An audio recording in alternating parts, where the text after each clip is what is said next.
Insanity. It's a chore.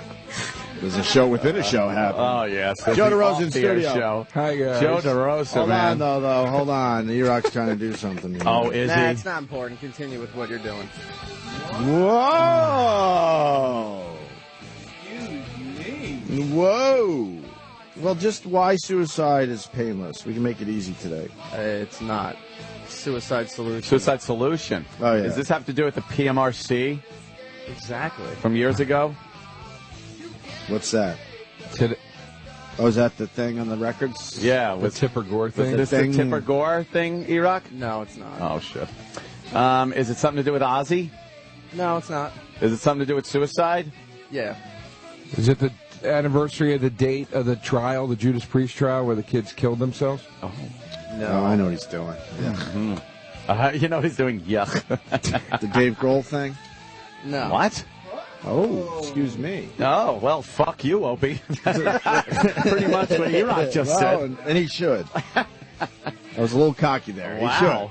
Really? Not that. Because the Kurt Cobain, Dave Grohl, Kurt Cobain's daughter thing with the Courtney Love? No? No. Courtney Love's claiming that Dave Grohl's been hitting on Frances Bean. Oh, man. What a twisted thing that is. And Frances Bean is like my biological mother. That's how she refers to Courtney. Because she hates Courtney Love.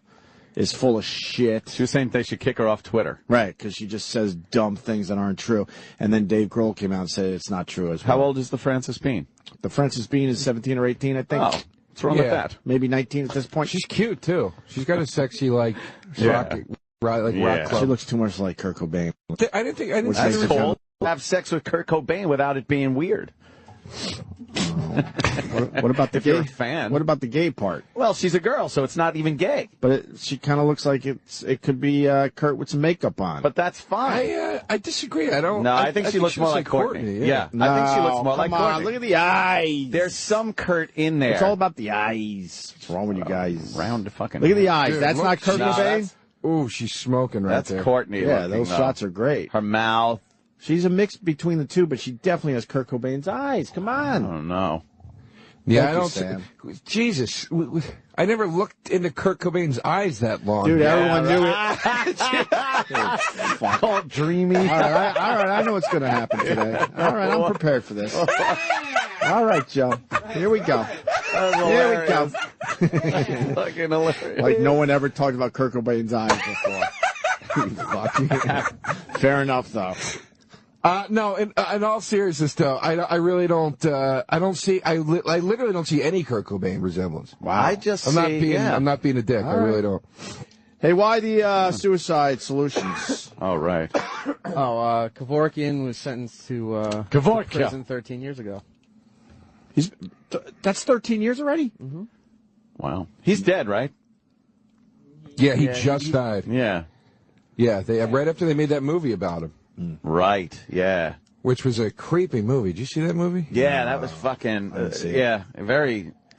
He was just a creep.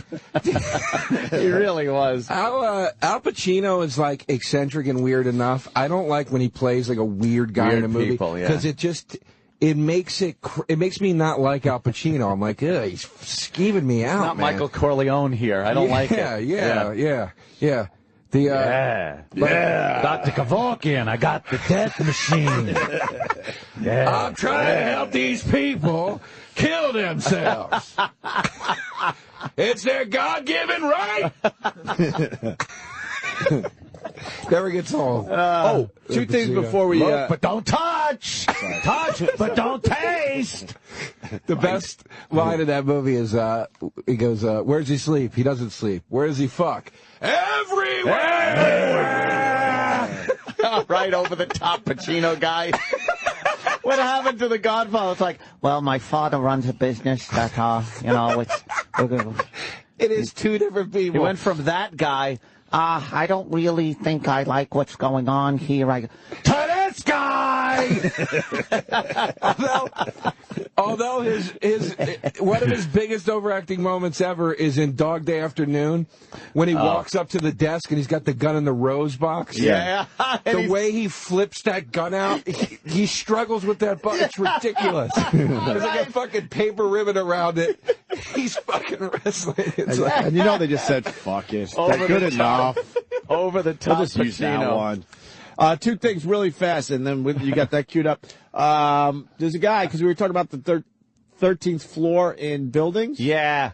One guy says that, hold on a minute here, and where the fuck was it? Oh, the Blakely Hotel on 55th Street has a 13th floor. Mm-hmm. It's the smoking floor. So they did what we did. We're talking about. Oh, so no one really You have to have an actual floor that people don't have to fucking use. Right. And he goes, I fuck bitches there. Oh, right. Did he write, I fuck bitches there? Yeah, I fuck bitches there. Everywhere! On the 13th floor! We're talking about how the elevator, it's stupid that they don't have the 13th floor in the elevator, but there is an actual 13th floor in a building, so the whole thing's dumb. All they've changed are the numbers on the rooms, and when you open up the elevator, and the elevator buttons numbers. But it's still at the 13th floor. Yeah. This is a dumb question, I'm sure, but it's like, what they just do that now out of, like, wink, wink tradition, right? I mean, it's so ridiculous. Like you're twisting around a whole thing based on a superstition. But me and Ann said weird. Ann actually came up with this. He said we should make a 13th floor, but a tiny little floor. Make it in between the floors, like being John Malkovich. Yeah, something but even like smaller. Just one that's in between the floors, so the elevator goes like ding, ding, ding. You know, like just passes it real quick. And what would happen? But no one really uses the 13th floor. It's just like the joists in between the floors. Yeah. The what? I don't know these terms. Like in between the ceiling here and the floor on the next floor, there's like a little place for machinery and floor joists and, like mechanical shit. That's what that's called? I never knew what that was called, like in the movies when they're like chasing through the elevator shaft. I was like, oh, there's the gears. We're going to have to put a cubicle on that floor, though, Ann, to make it official. To make it official? A cubicle, a desk, maybe, in there? Something. Yeah. One light, I don't know. And the other thing is we're not going to say fuck Jim Gaffigan anymore, because I guess he's in L.A. No, he's in L.A. He had no... Or is it fuck Jim Gaffigan? He didn't No cancel. fuck Jim Gaffigan? No. I think his publicist fucked up by saying he was going to be in town. And Joe, what were you saying down the hall? It was so funny, because when you're waiting to go on air, you sit in a little office space with Roland. Yes, what a treat. It's wonderful. Yeah. And the show is piped into the room, but the show's only coming out of the right side of the room where the speakers are. So in your right ear, you hear the show, and on your left ear, you hear everything Roland's doing. So in my right ear, I hear Opie going, fuck Jim Gaffigan. Fuck him. These fucking people have driven from Boston to the show. Fuck Jim Gaffigan. And then out of my left ear, I hear Roland pick up the phone and dial up to the studio and go, he's in L.A. He's in L.A. He's in L.A. There was a misunderstanding. So fucking funny.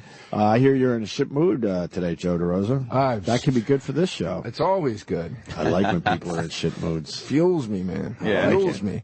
It's been fucking stressful, man. Why? Yeah, a lot of stress. Are you moving to L.A.? That was the last I heard from you. I'm not moving to L.A. All right, good. I am going back to Pennsylvania for a little while because I've got some family stuff happening, and I got to help some.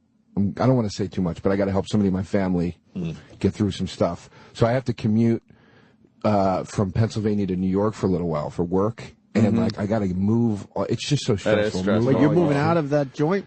Yeah, I'm moving out of my apartment because I want to be able to be like home based in PA to help my family. It's only for 2 months, but I mean it's just like it's going to be a tough commute. Yeah, that sounds selfish. I'm not saying like, oh, poor me, I got to drive. I don't mean it like that. I just mean like it's a stressful time. Yeah, yeah. Do you have a one-legged brother? No, what does that mean? I'm getting at something here. Oh, okay. No. Because there's another friend of ours that is being forced to help a family member, and he's bitching about the whole fucking thing. Unlike you, you're doing the right thing, moving back to Philly to make sure you're close and do the right thing. Yeah. Rich Voss on his last podcast was Rich. bitching and complaining. I called him up because it made me fucking howl because I don't know his brother. So to me, it's just pure comedy. he's bitching and complaining because he has to drive his one-legged brother around for a while. To do chores and shit. And he's bitching. And then Bonnie's like, you're bitching because you have to drive your one-legged brother around? It was some fine podcasting, I must admit. It was the last podcast, if you want to check it out. My wife hates me. I will side with Bonnie forever now, and every argument they ever have after hearing that. Yeah. The jury used to be out once in a while with me. I'd be like, I don't know, they're both making good points, you know? Right. Or Rich is right this time. I'm never going to side with him ever again. He complained about trying to help his crippled fucking brother. Well, he brought it up and he was talking about it like, oh, God, what a fucking hassle this is. And and Bonnie's like, you're bitching about helping out your one-legged brother? And Rich is the kind of guy, too, where he'd be like, what a hassle. And he'd be like, God, Rich. And he'd be like, well, no, I don't mean it like that. Yeah. Well, how do you mean it then, Rich? Right. Well, no, what I'm saying. Right. And then when he tries to explain shit, it makes it even better. It made me howl, though. It's a good listen if you want to check out a podcast. All right, I'll check that out. And let me, if I may say this, gentlemen. Yes. Monday is when I officially go back to PA, and just coincidentally, Roland called and said, "Can you come in on Friday?" So I feel like this is like, oh man, this was like synergy or something. Like I was like, oh, I hope I get to do the show again.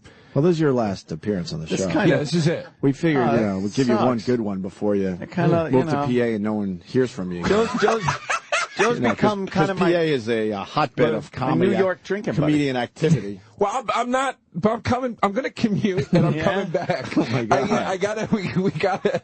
Name some of those big comics in PA right now. Oh, jeez. Oh, Jesus. I can't stress enough, this is just a temporary thing. Yeah. Like I'll commute, and then I'll be back in 2 months. Don't give up, Joe. You're too good. Are you giving up? I remember Fred said that in 6th grade, too. No, I'm moving, but we'll be in touch. Still be able to hang out. Oh, Jesus. Last time we saw him, right? Last time you saw him. The camp? That was it. John McCullough. Yeah. I got one. John McCullough was my best friend. Hey, we're moving to Michigan, but you know we're gonna come back to Long Island a lot. Oh, I never heard from him again. Opie, it's been 20 some odd years. There'll be another time. Anthony, you have to protect him now. You know what? Come on, Empire Strikes Back. Come on, somebody. All I'm saying, Joe, is when I think stand-up comedy.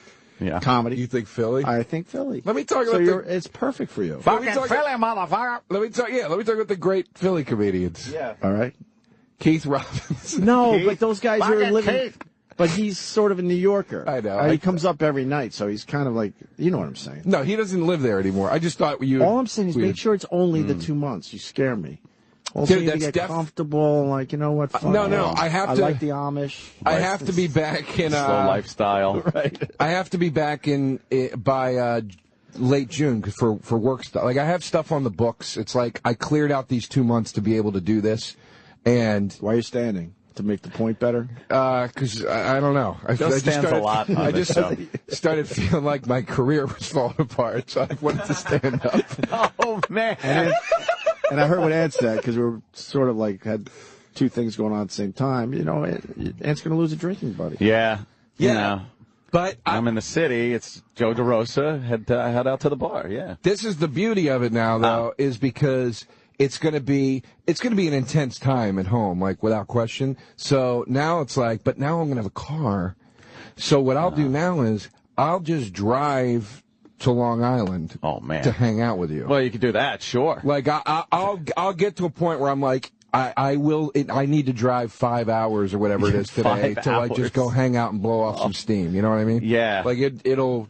That eats up 10 hours of time just driving, though. Yeah, but I'll get up at like 8 a.m. I'll be well rested because I won't be hanging out at all. You know, he's basically saying he's going to crash at your place. Well, of course he will. Yeah, of course. And Opie, you know, I'm going to miss you too. I mean, we never really drank together, but you know, we did. Joe's a good one. We would do walkings. We would do walking. That sounds just as cool as drinking all night. Yeah, we'd walk. We'd walk and check out the birds and talks and things. It was always nice. Yeah, Joe, don't fuck this up. I won't. I'll be back. You're too good. You just need a big break. I'll come in and do. You're so close all the time. Trust me. There's stuff on the books. This is like, there's things in the pipe. Things are happening. I feel very lucky that I was able to clear out 8 weeks to help my family. and get through this tough period. So it's like, I'm lucky that I was able to do that and not going, can't make it home, guys. I gotta, I gotta go to whatever the hell it was. So, you're a good egg, Noonan. That's good. And karma will help you. Then you'll get back. You'll start doing things. They'll be like, you know what? He's a good guy. You're a miserable fuck, but exactly. I'll come up and I'll come do the show too. Like, it's only a 2-hour drive. Like, I would get up at 4 a.m. and drive in to do it. We'll decide that, Joe. Oh, Jesus! What a prick! You're right. I deserve that. Hey guys, don't worry. I'm at your disposal. And Mr. Faversham, I'll have it put in my contract that I must return here to put on the play every year. Let the record stay. We love Joe on this show. People take this stuff seriously for whatever reason. Oh, God. You guys are the greatest, man. Are you kidding me? Do you know how excited I was walking over here today? Gonna be able to wake up much too early and hang out. I was like, I know I'm going to go laugh my balls off for 3 hours. Yes. Like, and already, I feel like we're really off to a good start today. I know, we really are, especially during the commercial breaks. Whoa. Wow. We laugh and laugh. I can't keep up with that. It's life. Yeah, it's fun. It's fun. It sounds like it. It's I'm not fun. even joking. And summer hasn't even started, my friend. So just So is that why you're in a shit mood? What? Because of summer? No, the family stuff and. It's just, I have movers coming on Monday. I haven't packed a thing yet. Oh, man. It's been 2 weeks. I had work. I had to get things done, like, that were time sensitive, and I had to get them done more quickly because I'm going to be not here. So it was like I had to get a lot done over the last 2 weeks. I've only been back for I was on the road for 3 weeks straight, and then I came back. I had 2 weeks to, like, get everything in order. And then also, too, you want to kind of say hi and see everybody and go, hey, I won't see you for a few weeks. You know what I mean? Yeah. So, Wait. So how are you going to move back to New York if you're getting rid of your place? I'm going to move into a new place, which I wanted to do anyway. This really. You have a new place? No. I'll start looking for a new place about a month out. Yeah. What? What? I'm worried. What are you worried about? No, what are you worried about? I'm going to make them stand up again. No, it's... All right, you got a plan. Yeah, trust me. This is like a concrete plan. I'm going to... I don't worry enough to invite you to live with me for a while. I know. Okay. Yeah, I know. All right. I know. And I do have a few extra rooms. This is why I don't have a new place yet, is because this is how I'm going to do it. I always want to do the thing that I see people do in movies. I'm going to come up for a day with cash in my pocket. Oh, right. And I just want to be staring out the window with my arms right back and go, I'll take it. I always wanted to do that. A giant loft where they're just looking up and go, I'll take it. God, that's, what always never happens. You know what always bothers me about that scene? You know the character can't afford that apartment. Yeah, that's always the biggest thing, Like, when you see Friends, none of them had a job that could pay for that shit. I know. It really, Friends infuriates me to watch. Actually, you know what? Friends was a good one, but it happens. It happens in a lot of movies too, where you go, this character is like a cab driver or whatever the fuck. They can't afford this place. Yeah, he'll make a couple grand, and all of a sudden it's like they do that like moving on up montage where he gets the new place, and it's like, just one time I'd like to see the broker be like, "Will you take it? Your credit sucks. Yeah, right. Sorry, Get out your of credit here. sucks. You were homeless yesterday." Right. Yeah. Do you have 6 months in advance? Do you have what? I was telling you the other day that I found these apartments. I almost was ready to just go, I want to rent this now, but I didn't have time to go out there and look at it. But I found these places in Long Island, Long Island City that are like, I don't want to live in Long Island City, but these apartments are so ridiculous that I want to live in Long Island City. Roland's living there. It's up and coming. You should really look at it. And it's a quick subway ride. I'm telling you, a lot of people are moving there because it's cheaper. You get more for your fucking money. I found these apartments. They literally looked like American Psycho apartments. You know what I mean? Like, all glass. Brand new, floor-to-ceiling window. Whole wall is just window. And it overlooks Manhattan, Looking at the city. Dude, insane. Like, just gorgeous. Everything's brand new. Doorman, gym in the building. you know, laundry on every floor, like every amenity you could want to live in this awful city. To live in what amounts to a horrible place in Queens. Yeah, Roland bailed because he got more for his money. Oh, well, great. Now we have to deal with fucking Instagram pictures of Manhattan skylines every fucking day from Roland. Wow, great. Another one of the statue of the Empire State Building. Yeah. Thanks, Roland. Well, you could just unfollow him. Well, no, I like goofing on him. Well, there you go. It's that or Bruce. But it's like... go ahead. I was just going to say, I don't mind the commute from Long Island City. It's the neighbor... The boroughs are great in so many ways, but every borough's got the same problem. It's like, this block is cool, and then the next block, it's like, this looks like where they shot The Fly. This is fucking creeping me out. Jesus Christ. Yeah. Warehouses and plywood over a deli with graffiti on it and shit like that. It's like, that's the part, that makes me depressed to see that. Like, right. I don't want to... But that shit is all going to turn around. Oh, boy. When? Yeah, how soon? Long? No, that's what they said about Harlem, and I lived up there for 2.5 years. Did you really? The Renaissance.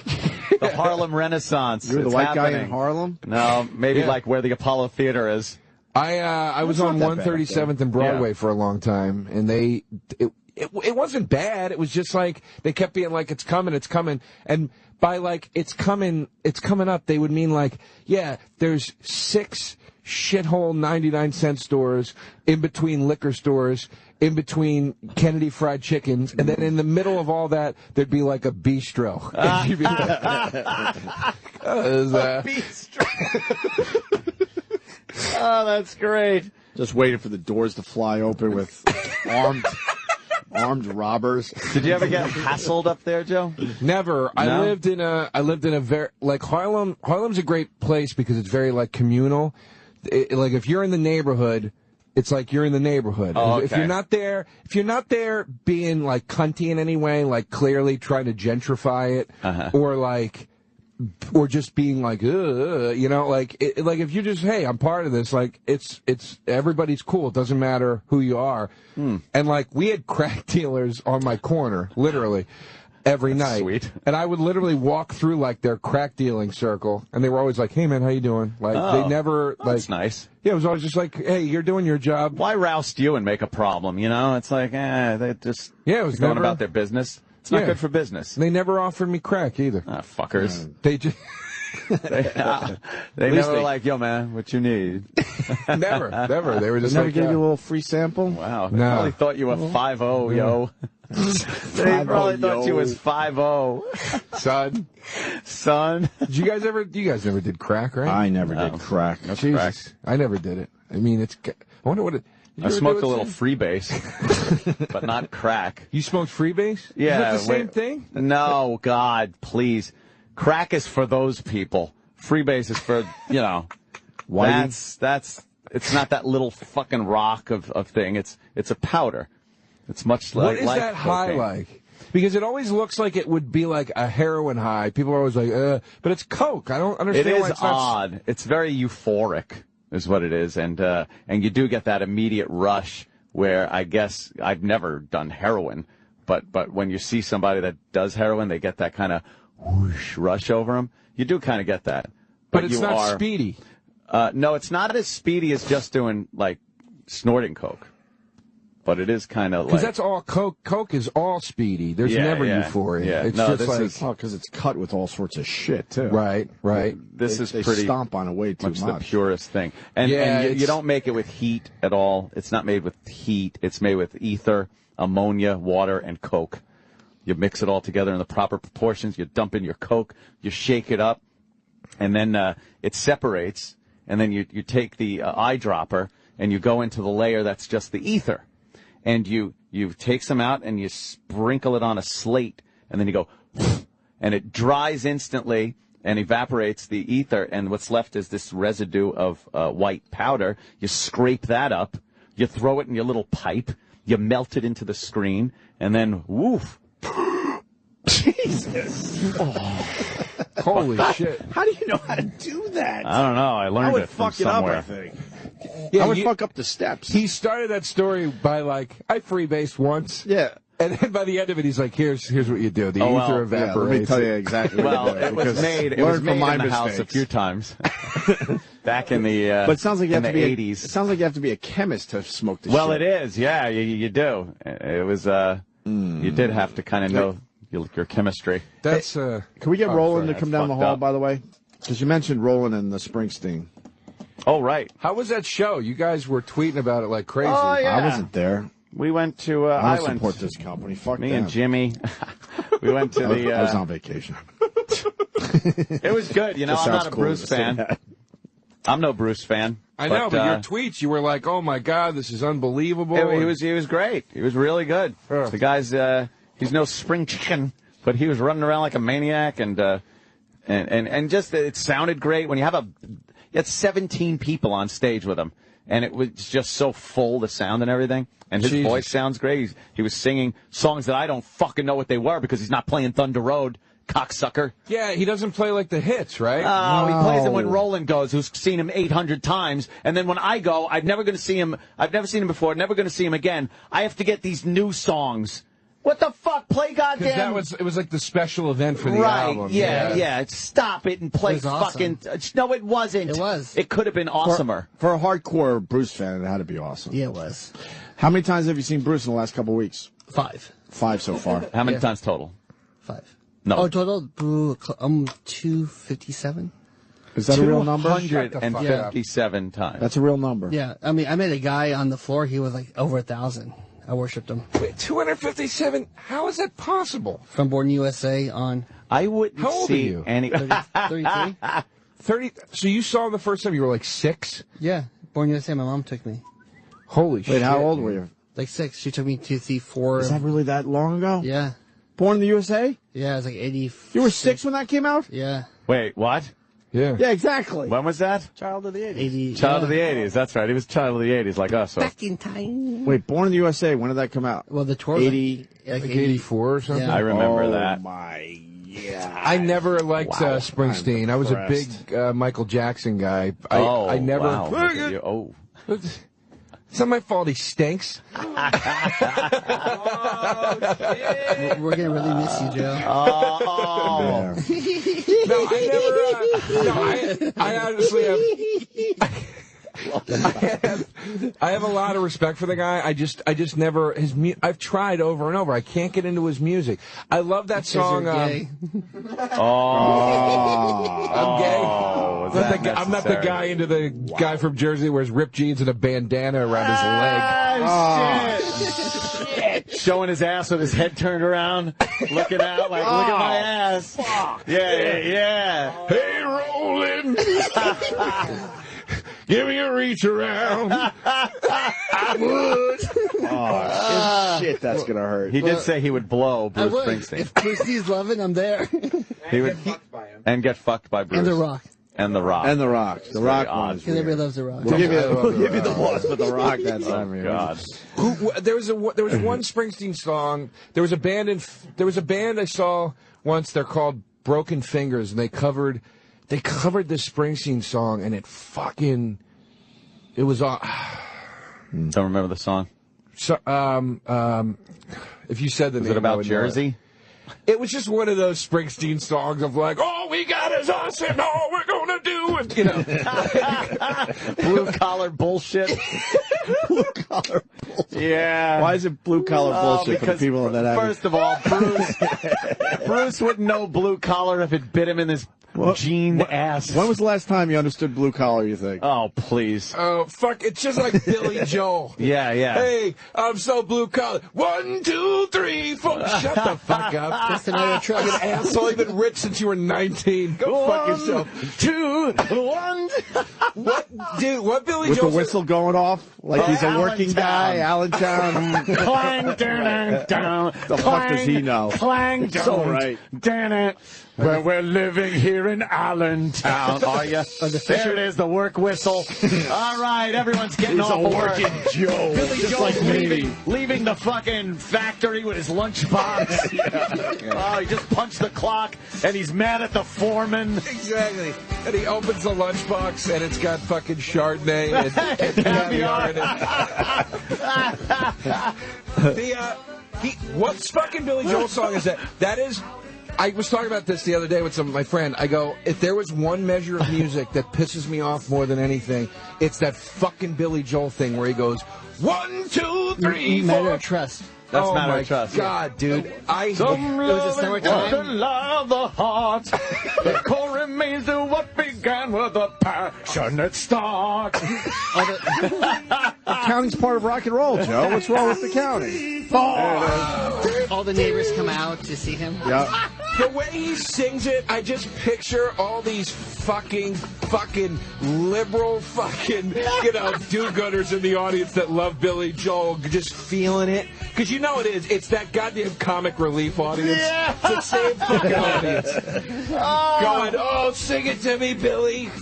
We're living tonight. Well, it's just a question of when. I've lived long enough to have learned.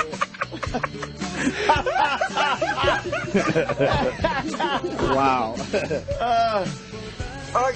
Happened to us. 'Cause it's always been a matter of trust. Then he went through his doo-wop phase. Oh, God, which one was that? The longest time. Oh, for the longest time. Whoa. For the longest, I have to. Oh, Jesus. How much would you like to see Billy Joel and Bruce Springsteen just get jumped by a bunch of foremen? By real men. Bruce got jumped? No, they performed together. Oh, they did? That must have been a treat for everyone. It was, man. Oh, Jesus. Remember the Billy Joel and John tour where they sat ass to ass with those pianos on great, stage? with a double-dong dildo in their assholes. How bummed was Elton John that they were ass to ass? Yeah. Oh, my God. He was hoping, Can't do anything that way. That the teener part was next to his ace. He's another guy that, like, I could never hear another Elton John song. I wouldn't give a rat's fucking ass. Really? Some of those sing-alongs. Which ones? You don't like Philadelphia Freedom? What about Leave On? The Crocodile song. You don't like Goodbye Yellow Brick Road? Oh, God, no. He has a lot of sing-alongs. Oh, God.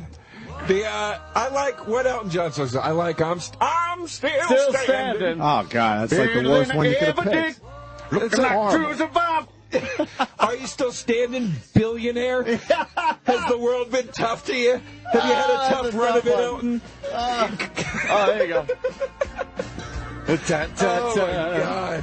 What about Can You Feel the Love? Oh, my God. Lion King. Maybe he's celebrating because, he lived through the whole... The test results came back negative.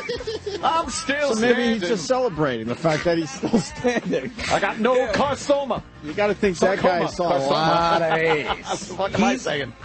Burr told me that he read a quote from Elton John once where he said, It's literally just a stroke of luck that I made it through. He's like, I fucked half the free world. I don't know how I didn't get anything. How did he miss the AIDS? Jesus Christ, dude. Freddie Mercury gets it. Freddie. Damn. Life's not fair. That's just... it's not. We lose Freddie. Yeah. You lose... Well, look, Queen stunk for that last 7-year stretch. Yeah. I'm not saying, like, I wish Freddie Mercury was still alive, obviously, but it's like Queen... You imagine how shitty they would be now? But the show must go on. Oh, my God. Shut up. Jesus. They were the coolest fucking band ever. Yeah. And then in the 80s, all that shit with, where all the videos, they were just like white lit. Super close up. Radio Gaga. I like that song. I like Radio Gaga. I'm not a big fan of the Radio Gaga. No, I'm not a fan of the Radio Gaga. Look at this. Look at this video, dude. God. Oh, my God. How gay is this video? It's just men in bikinis. And he's carrying that cane. Oh, my God. What's he doing with a straw hat? There he is. Yeah. Oh, yeah. That's just celebrating that he made it through the 70s and 80s unscathed. Oh, man. It's so obvious now that you see the video. He threw a party for himself. Jesus You Christ. basically want to say, holy fuck. Oh, my God. Oh, God, look at the gayness that's in this video. Look at this. Is hilarious. I want to celebrate. I'm going to dress up like Colonel Sanders. Dance down the fucking boardwalk. I made it. He made it. He made it. What year did this come out? This has got to be late 80s, probably. And he's still early 80s. Fuck. Oh, man. After this video, he still had to make an official statement of going, I'm gay. Then he said, hey, look, everyone. Who the fuck didn't know that? I don't want to shake you all up here, but... he's just prancing through men with painted bodies. Muscle men with painted bodies. Oh, my God, is this gay? How stupid were we? We were dummies. You would look at it like, oh, yeah, well, he's just being an artist, I guess. Yeah. I guess. He's just, the artist. Right. What's, oh, God, man. Like, he used women, but not in a sexual way. They were kind of just they're just peripheral. So, Elton, any ladies in your life? When he's on the talk show, one Merv. So, any ladies in your life? Two closeted queens just fucking pretending they're in the chicks. That we always goof about Liberace. When Liberace used to do Mike Douglas, a Merv, or something like that, it would be like, so Lee... when are you going to settle down? When are you going to settle down? Find a young lady for you. Well, let me tell you, I'm still looking for one that's got its mother. Yeah, the backstage. Oh, God. He's backstage with Merv. They're doing the pre-interview. Merv Griffin's got to take Liberace's cock out of his mouth long enough to go, listen, so I'm going to ask you about chicks when we get out there. Just fucking be cool. Yeah, just roll with it. Yeah, you have an answer, right? You have an answer. You have an answer, right? It's so fun. So yeah, what's worse? People believing Elton John wasn't gay and Liberace wasn't gay, or people believing Billy Joel and Bruce Springsteen were actually working class guys? Heroes. Which is worse? Which is like dumber? God. Like, oh boy, you're just dumb. I mean, the gay thing's obvious, but like, I think they're both pretty fucking. It is. I just can't. I don't know. What did he do? What did they do? Did Bruce ever hold down a working blue-collar job? Well, I mean, the bar bands, yeah. No, that's not a job. He's been famous since how old? They started at 17. And Billy Joel was in fucking bars playing his dumb piano the whole time. Sing us a song, you're the piano man. Get it. Oh, my God. It's 9 o'clock on a Saturday. Woo. The anthem of the piano bar. Who gives a shit? I know. Piano, and then you go to a piano bar, and it's like... It's playing ragtime. It's the shittiest... Piano bars are the shittiest fucking places. They're depressing. Oh, my God. It's never smoky and cool. It's never like... The microphone never smells like a beer.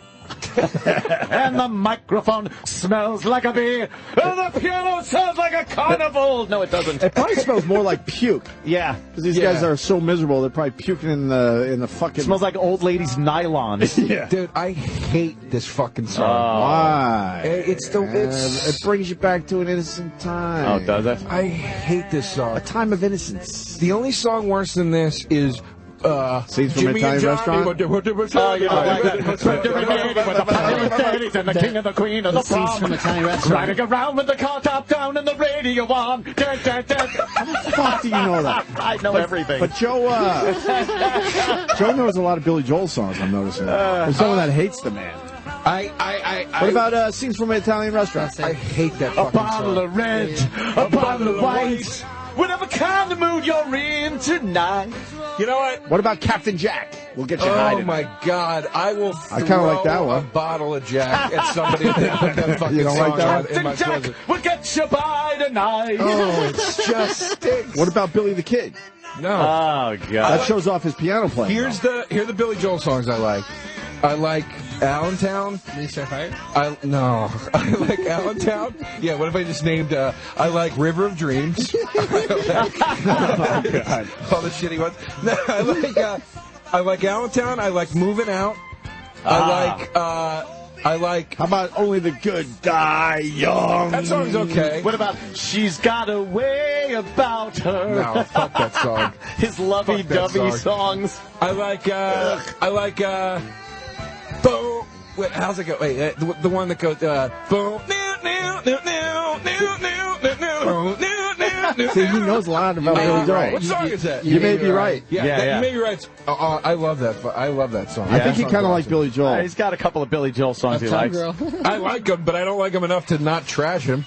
You know what I mean? It's one of those things. Oh, there it is. Yeah. What's like...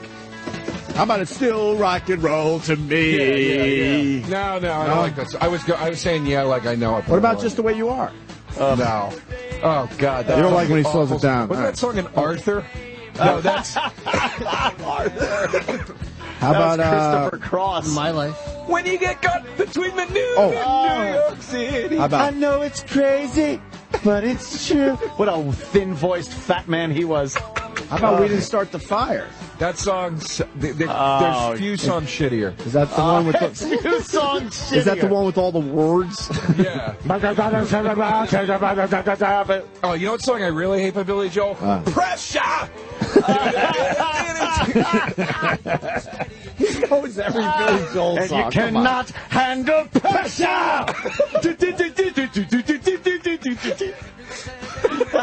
I hate that song. What about Angry Young Man? How's that go? E-Rock's going nuts trying to... By the time he finds the song, we're on to the third one. Well, how's that? What's Angry Young Man? I never heard that one. Well, it has a lot of piano in the beginning. Oh, God. Is this it? No, this is Pressure! Pressure! I love how he says pressure. Pressure! That awful 80s synth. Oh, it's like bad. horror movie music. Yeah. Horrific.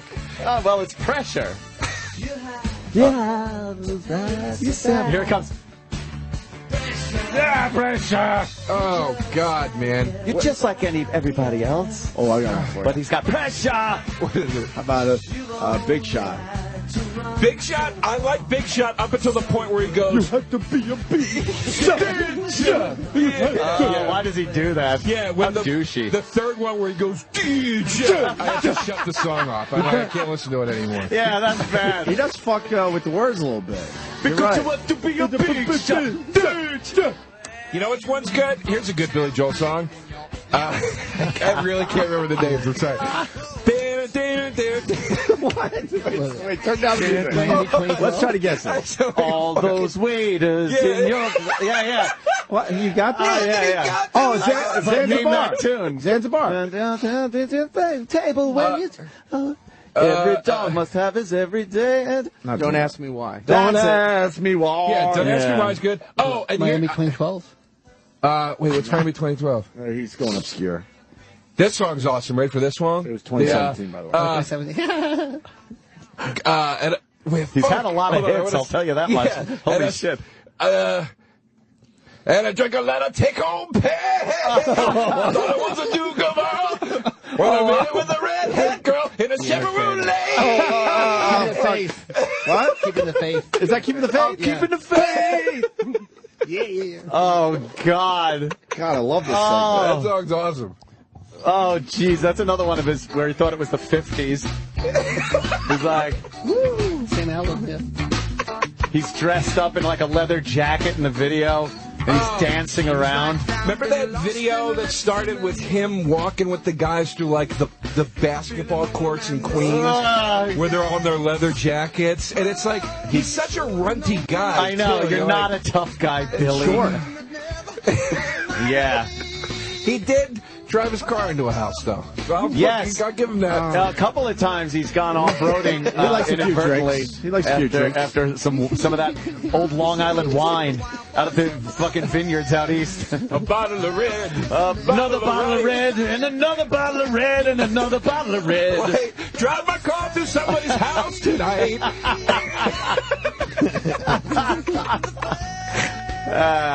Shit.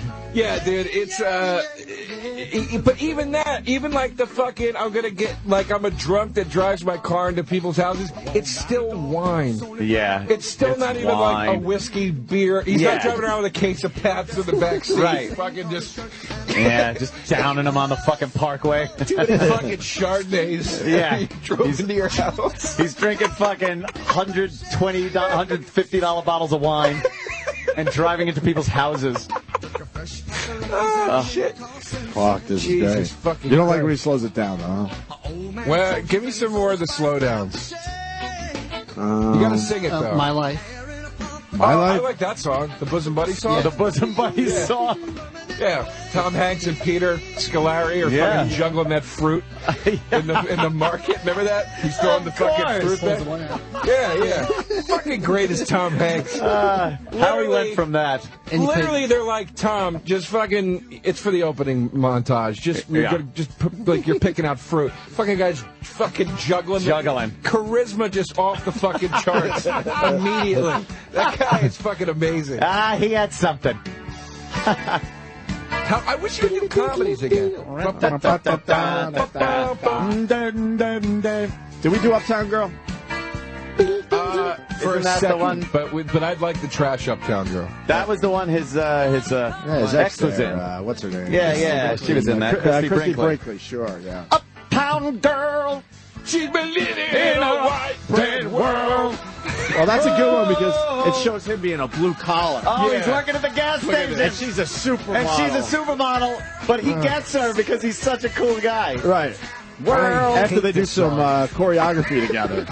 Right? Oh, God, the garage guys, they're twisting nuts on the car to the music. Twisting nuts and singing backup. Billy Joe. Oh, my God. He's got a popping poster. His collar on his work shirt. Her in the garage. No fucking way he's not wearing makeup to look more Puerto Rican in this fucking video. Look how fucking tan he is right there. He's literally dancing. Yeah. This is hilarious. I forgot how bad his videos were. Jesus Christ.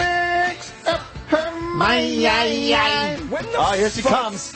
When the fuck did mechanics and blue collar guys ever do this? Where does this mythological blue collar man fucking idea come from?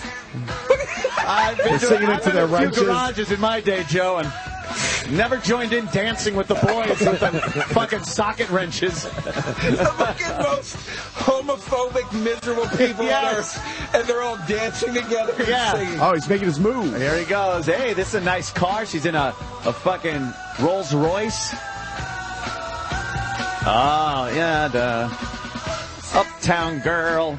The end of this video should be her peeling out in the limo, and him just in the parking lot going, "You fucking cunt, fucking cunt, goddamn rich cunt! What, you too good for me?" She's out of the car, showing off her games. Oh, but they're gentlemen. They're gentlemen. Yeah. These guys would be saying the most disgusting shit to her. Oh, man, she's got fucking blowjob lips. Look at her fucking ass. I buried balls deep in that fucking ass. But no, they're cutely following her around. Oh, Jesus. And he's got the fucking black... The black chauffeur. Driver. He's the driver, of course. Jesus Christ. It was a different time, Joe. I call it the good old days. You can still get away with that shit. Oh, and then they got to get the black guys in the half shirts dancing. Half shirts? Yeah. All right.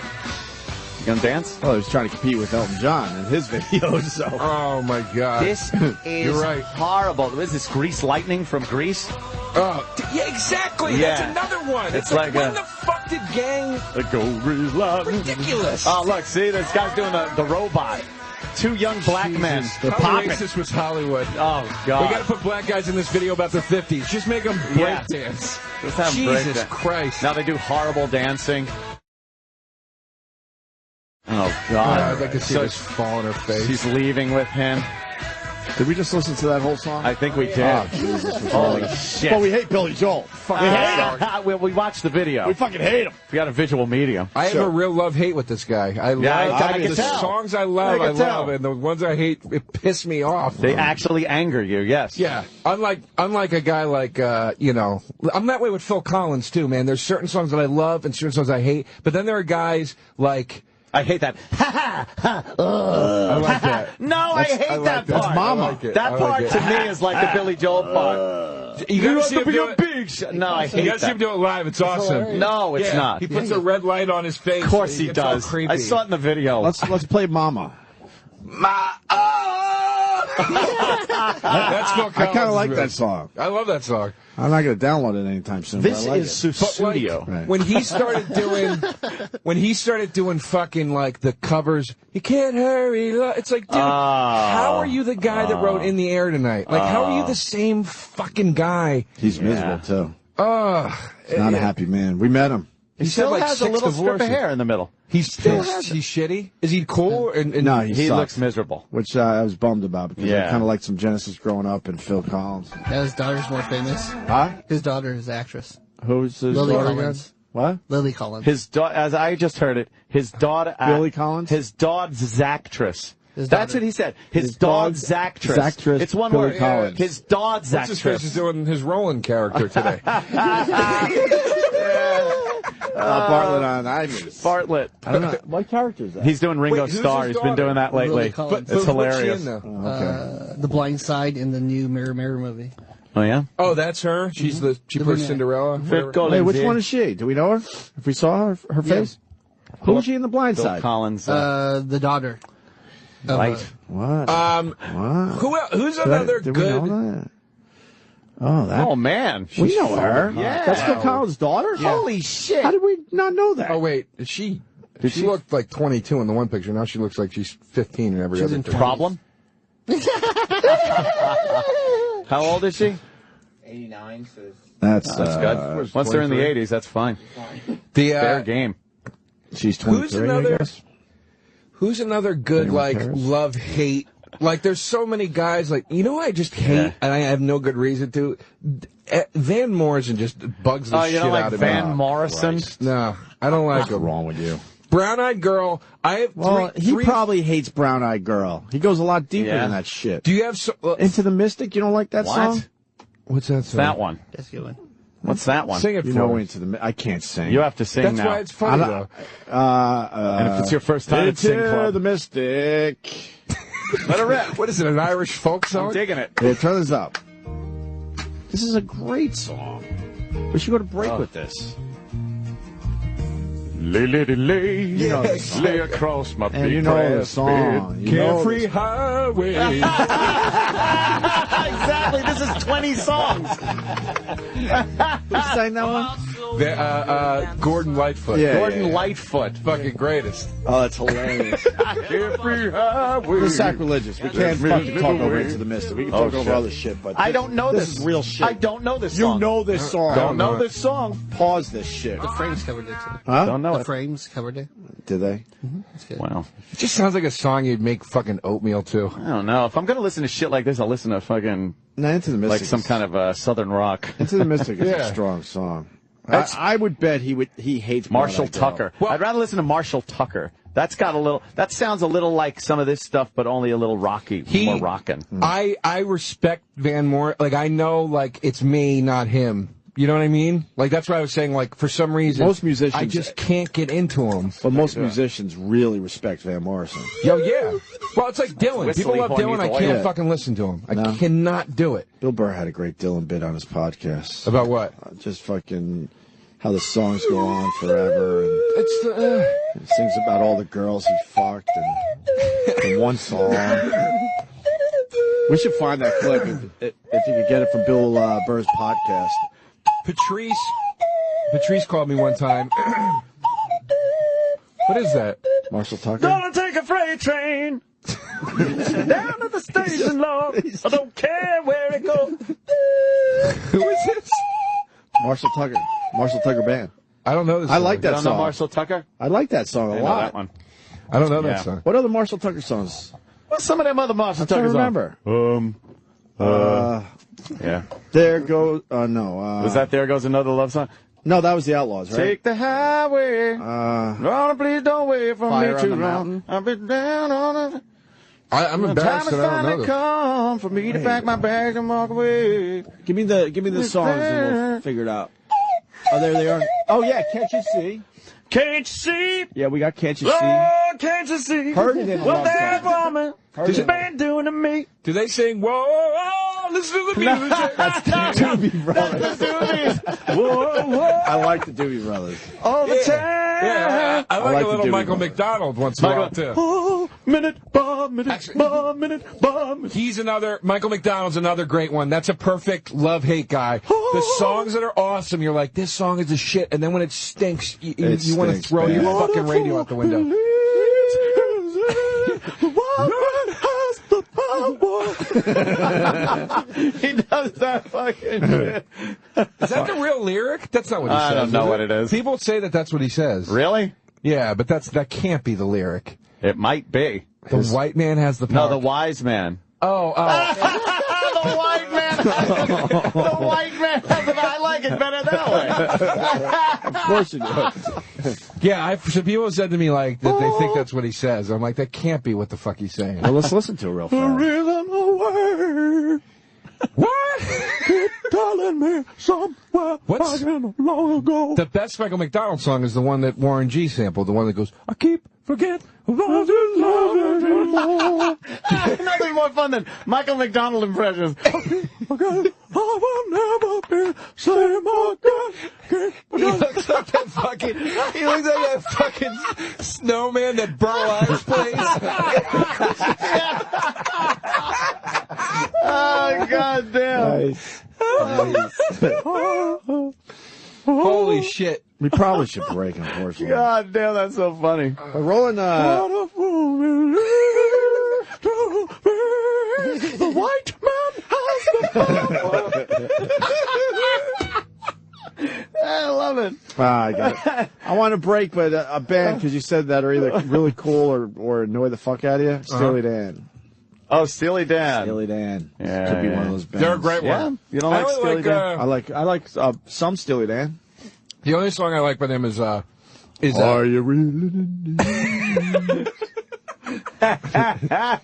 what's that song? No static at all. FM. That's a cool song. Yeah. They sang about FM. What? I know. Oh, gee. I'm a fucking retard. I didn't realize till this fucking minute that they're literally saying there's no static on No FM static radio. on Right. FM radio. Oh, fuck that song. I changed my mind. Hey, thank you. It's a bit simple, isn't it? I changed my Would mind. you think it was like a figurative static? No, literally They static. might have ran out of ideas for a while. I got about the crystal clear audio quality of FM. The first time I ever heard that song was this rap group called Third Base sampled it, and they did a song called No Static at All, because static in rap means like beef, right? And it was such a fucking great sample, and it was a really cool song, and I really liked it. And then when I heard the Steely Dan thing, I was like, these guys sampled Steely Dan? That's fucking amazing. You know, I thought that was so cool. Because everybody was, at that time, was sampling, it was all like R&B and funk samples. Yeah, I thought it was cool that somebody sampled a classic rock group. Steely Dan. Then, What is this? this is the song where they sample No Static at All. They just do it in the hook. It's a cool Turn song. it up. Turn it up. I don't know if I've ever heard this.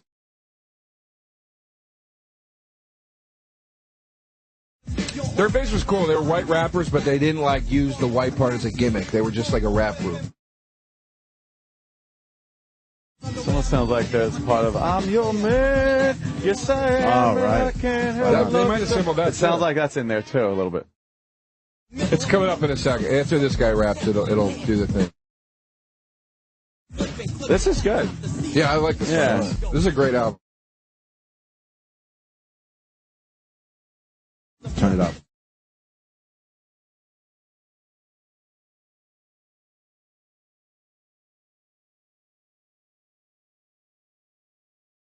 Here it comes right here.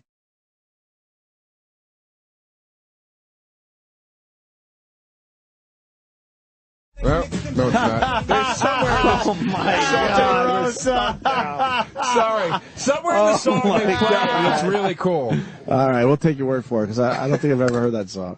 When we get back quickly, Roland has started up some shit with Governor Christie. I learned from you. Oh guys. yeah, And it made it to Letterman. It started out as a picture at a Springsteen show, and it's got legs.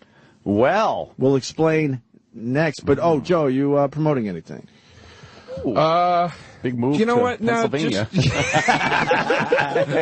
I'm looking for a U-Haul company that'll give me a good rate. I do have some shows coming up, and I know the first weekend in May I'll be in Jersey doing some stuff. I can't remember where or when right now, but you get my album. Go buy my CDs on iTunes, Hear please. good things about your album. Thank you. Really They're good both things on about there, your and the fans have kind. been very supportive. So if you guys could check it out, and if you buy it, write a review. Obviously, Joe DeRosa is broke, and he has to move back in with his parents, so go buy his 2 albums, please. Yeah. I concocted this whole family tragedy story. Wow. To save face that you fucking ran out of money. Sirius XM. And now, the Opie and Anthony Show. There you go. So, is this strike? The white man has the power. Yeah, certainly it's so does. obviously it's wise. I think Jay Okerson pointed that out to me. I believe that's who pointed that out. He was like, it sounds like he's saying the white man has the power. Probably what he wanted to They really say. were sending some message back then.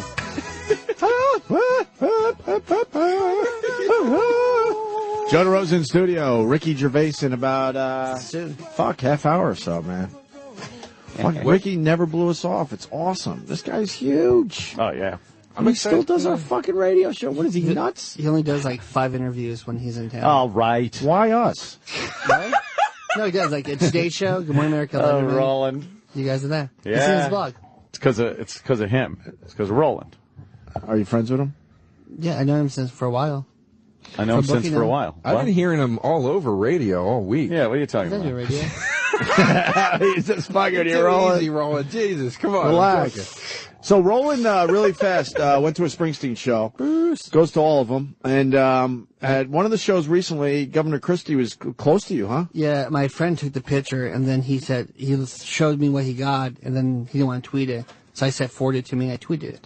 So Roland tweeted a picture of Governor Christie asleep at a Bruce Springsteen show. That fat fuck. Was he really sleeping, or was it one of those moments where maybe he closed his eyes and you sabotaged the fuck? No, when Bruce was doing a speech about poverty and everything, and his eyes were like shut. And then one guy yells, "Wake up, you fat fuck, Christie!" And he jumped up, and all the security looked around. And my friend when he got the picture, people were like looking who took it. Really? And they wanted it. So my buddy got scared. I go, and I learned from you guys. Tweet the shit out of it. Immediately. Right now. In Christie's defense, the concert had entered its 5th hour. Yes. With fucking Bruce Bruce. talking about some bullshit that he doesn't even believe in anymore. I remember when industry in Jersey kind of was big, and it was a good. Oh, shut up with the economic summit up there on stage. It was during the Rocky Ground song. Oh, God. There's people starving out there right now. People Recession. starving out there right now. Recession. We got to keep Obama in office. He said we do the session and kick ass. Return Jersey to be in the great state it once was. When was that? 1780. When they first discovered New Jersey, it was just fields. It was gorgeous here. This is it. Brisket. Reminds me of the boardwalk at Asbury Park. That's Sandy. Where the bums shoot up heroin. People are raped. Bruce, come on.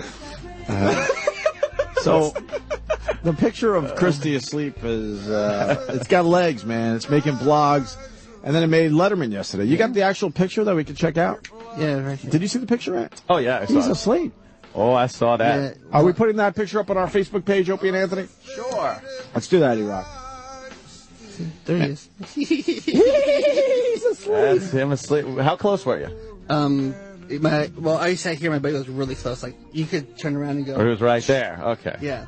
Wow. So Letterman, it made Letterman last night, and I'm telling you, this all started with Roland. And this you do have the Letterman writers. And they do follow a lot of people on this show. The Stengel brothers do follow a lot of people on this show, including, I think, Roland and Sam. And Sam. Yeah, we like the Stengels. You get that picture, and it's like, let's go to... Did they credit you with it on Letterman? No. That's fine. I don't care. And they didn't show the picture. They didn't show the picture either. Why? They're too scared? Oh, okay. He could have just been rocking there with his eyes shut, like, yeah, man. Listening to Bruce. Listening to the music. Just sitting there and feeling it. Dreaming about cheese hot dogs. Oh, yeah, loving it. Oh. He was dancing like during the other songs like this. Oh, was he? Yeah, it made me sick, though. I'm like, shut up. It made me sick. It upsets me because Bruce hates him, so I have to hate him, too. Oh, well, he's a Republican. The Stengels were not even aware of the origin of the picture. Oh, really? Yeah. Well, why? how did you you just know got that? a communique from them? Or? I spoke to some folks high-powered people? Some high-powered people. People in high places? That's right, yesterday, and they didn't They didn't even know there was a connection. Yeah. Like, Fat fucks dance like they're hula hooping. That's all they can do. No, but it looks like they're like, they're hula hooping. I think because they can't fit in the seats because they remodeled the garden to smaller seats. Yeah. Here's Letterman on the whole thing that Roland started. Come after Roland, not us on this one. The governor of New Jersey, Chris Christie, he went to a Bruce Springsteen concert, and he's a huge, Governor Christie's a huge, well, he's huge, period. But he's he's a huge Bruce Springsteen fan, and he fell asleep during the show, and I thought, oh, well, you folks can relate to that. But the concert was actually held in the governor's pants. Were you aware of that, ladies and gentlemen? That's the outside.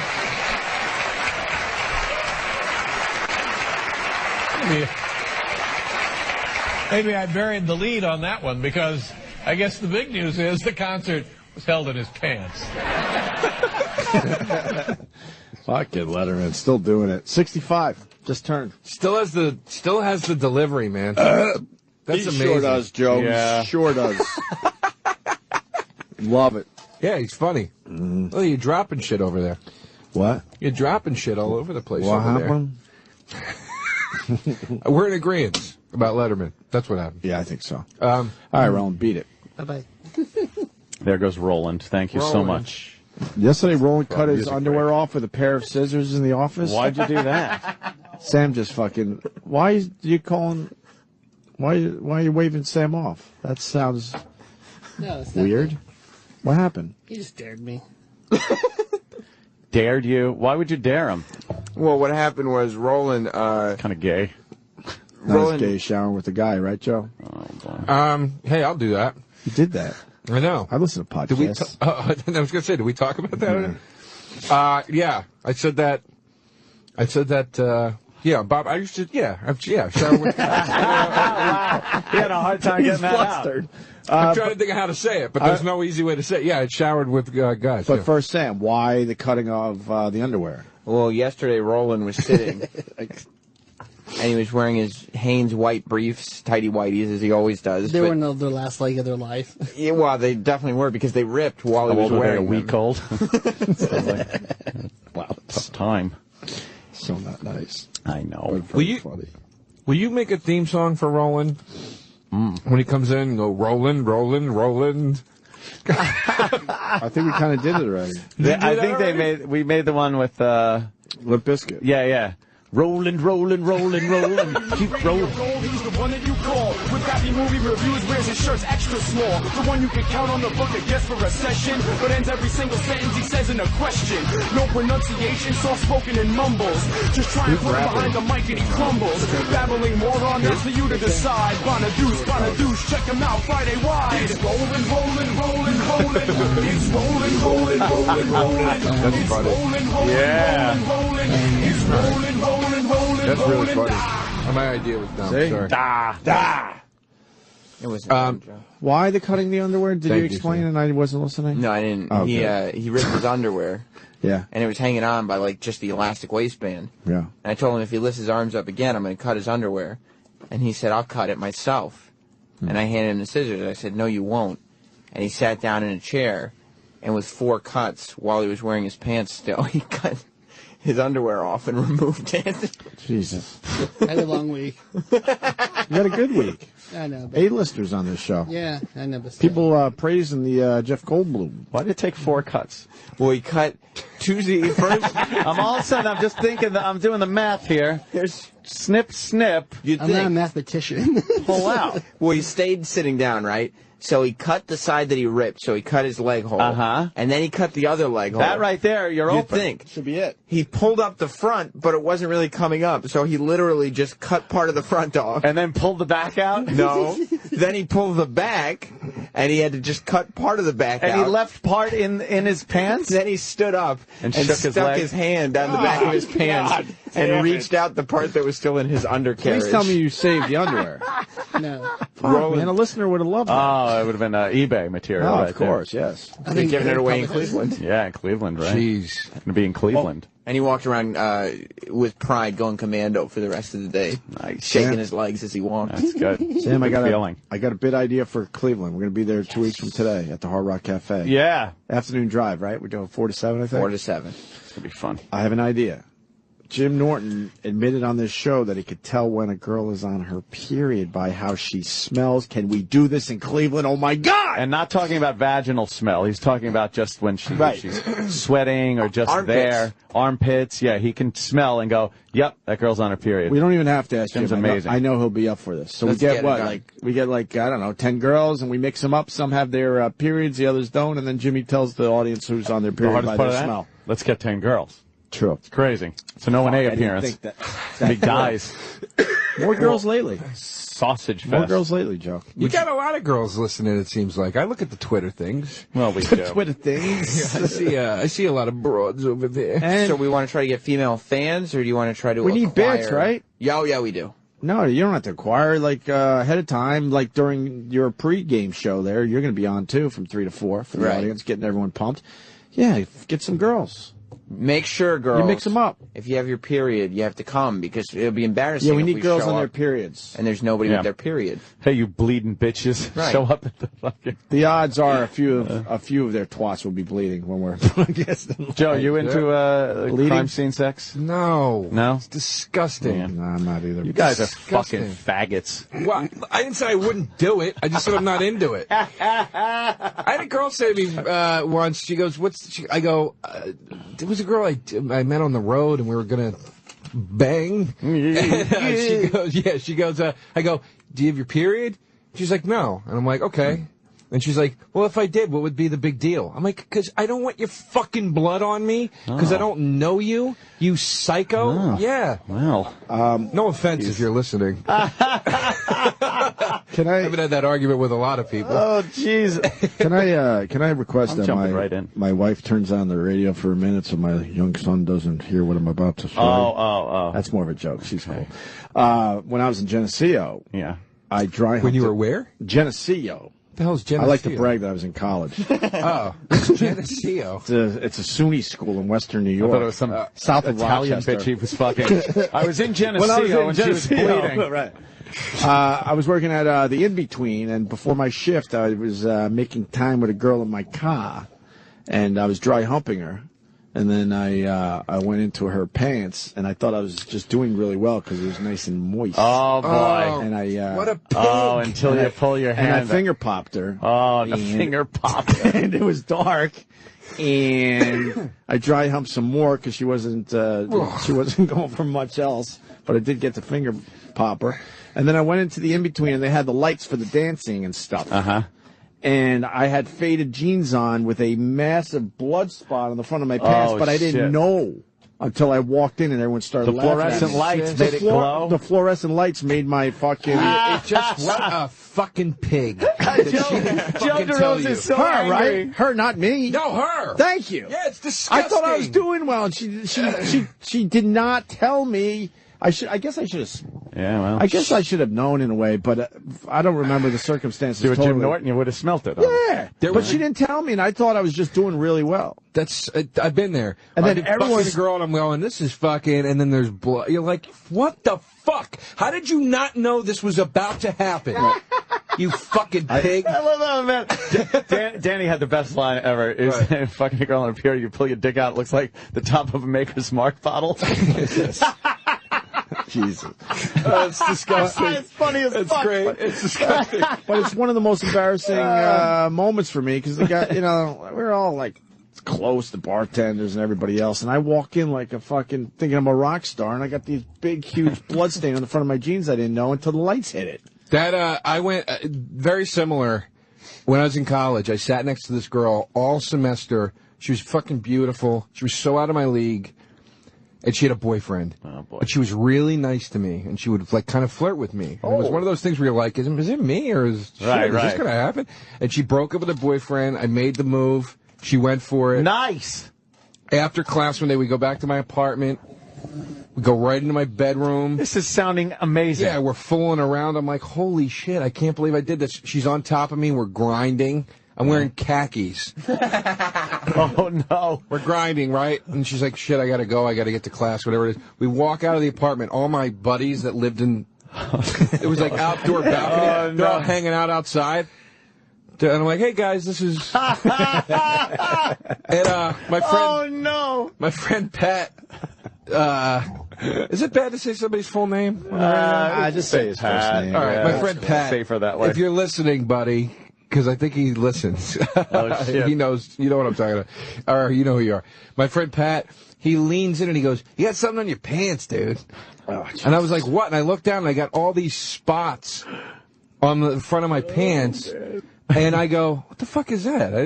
And I was trying to figure it out, and he goes, that looks like blood, dude. Oh, man. And I was like, this fucking chick got her Riri all over my fucking khakis. There you go. You fucking... Very similar. Wow. You know what? I don't fucking mind it at all. I don't care if it's all over the sheets, all over my fucking lap. I like when it goes all over my thighs, everything. I don't even give a shit. Oh, my God. Don't even care. Bleed away. Bleed away, young ladies. What? Oh, my God. What, does it fulfill some sort of, like, virgin fantasy or something? No, it's not. You just don't give a shit. It doesn't have anything to do with that. It's just I don't care. Wow. I don't look forward to it. I'm like, I'd rather it not be. But it's not going to ruin your night. But it would not ruin my night. I wouldn't miss a beat. I don't care. I understand it's fine by me. It just makes my head just goes right to AIDS. I see blood and I just start thinking about AIDS. It freaks me out. Who are you with? You've met some of them. No, I'm kidding. I'm just joking. Why did you shower with a guy, by the way? Oh, when I was in college, me and my buddy used to do it as a goof. Like if we were, like we had to get ready because the party was starting or whatever the fuck it was. We'd be like, let's just fucking shower together. Let's get this done quick. And we'd drink in the shower and everybody would laugh and go, why are you guys showering together? And I don't know. It doesn't bother me. Like shit like that doesn't.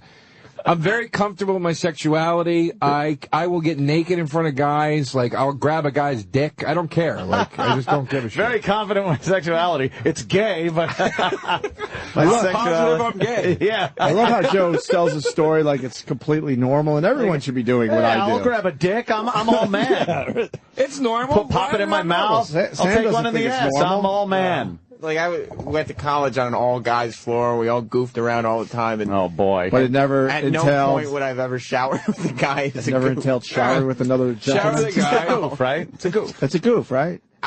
Yeah. I just don't care. I can't explain it. If you were peeing... Well, others could explain it, Joe. If you were peeing next to me... If you were peeing... I did this once with my buddy Mark. He was peeing next to me. Yeah. And we were drunk. And he goes, look at my nuts, dude. And I just reached over and went like that to one of his balls. I just squeezed it. Squeezed it? And we were laughing so fucking hard. And it was just hilarious. It's so I got flirting. It's called flirting. That's how guys flirt with each other. Yeah. You can just grab a ball and give it a little squeeze. Yeah, I sniffed Bobby's nuts in here 2 weeks ago. I do remember that. But then there's also the tranny thing. All things considered, it's getting weird. Oh, Bailey J. It's not. Here's the thing. I'm not embarrassed of anything in any way. Of course. But it's not I just need to say this just to define it. It's not a tranny thing. I have a thing for one transsexual. Bailey J. Bailey, I think she's smoking. But I don't have a tranny thing. Like, I don't see transsexuals that go, ooh. There is... The cock thing is the cock thing, yeah. But there is something about Bailey J that's attractive. She's gorgeous. But it's like... But then you're like... Well, why do you keep saying she? Got a dick. I look at her as a girl. I'm just so confused by the whole thing. Huh? Confused. You think I'm not confused she, by it? because you said she. I'm the one. She, because you said she. That's it. But that ultimate question that comes up, would you rather bed down with Bailey J or that fucking, what's his name? Buck Angel. Or Buck Angel. Jesus. Now, Buck Angel is a woman. Buck Angel has a vagina. But Buck Angel took hormones to make a man's body and face and everything. Who would you rather go down on? I'm not going to chime in on this because I don't need to get threatened by Buck Angel go on down Twitter on the again. vagina. Yeah, you got threatened by Buck Angel. Yeah, I don't need that again. Oh, fuck that. After the last time we were fucking around, he tweeted me and he goes, you sound like an asshole when you. I heard you on the radio. You sound like an asshole. I'm watching you. Look, it's like, fuck Jesus. that shit. Christ. You fucking girl. Shut up, woman. Who the fuck needs that? I could give a shit. Woman. You got a cunt. Shut up, woman. Woman. Oh, my God. But now, yeah, what are you going to do?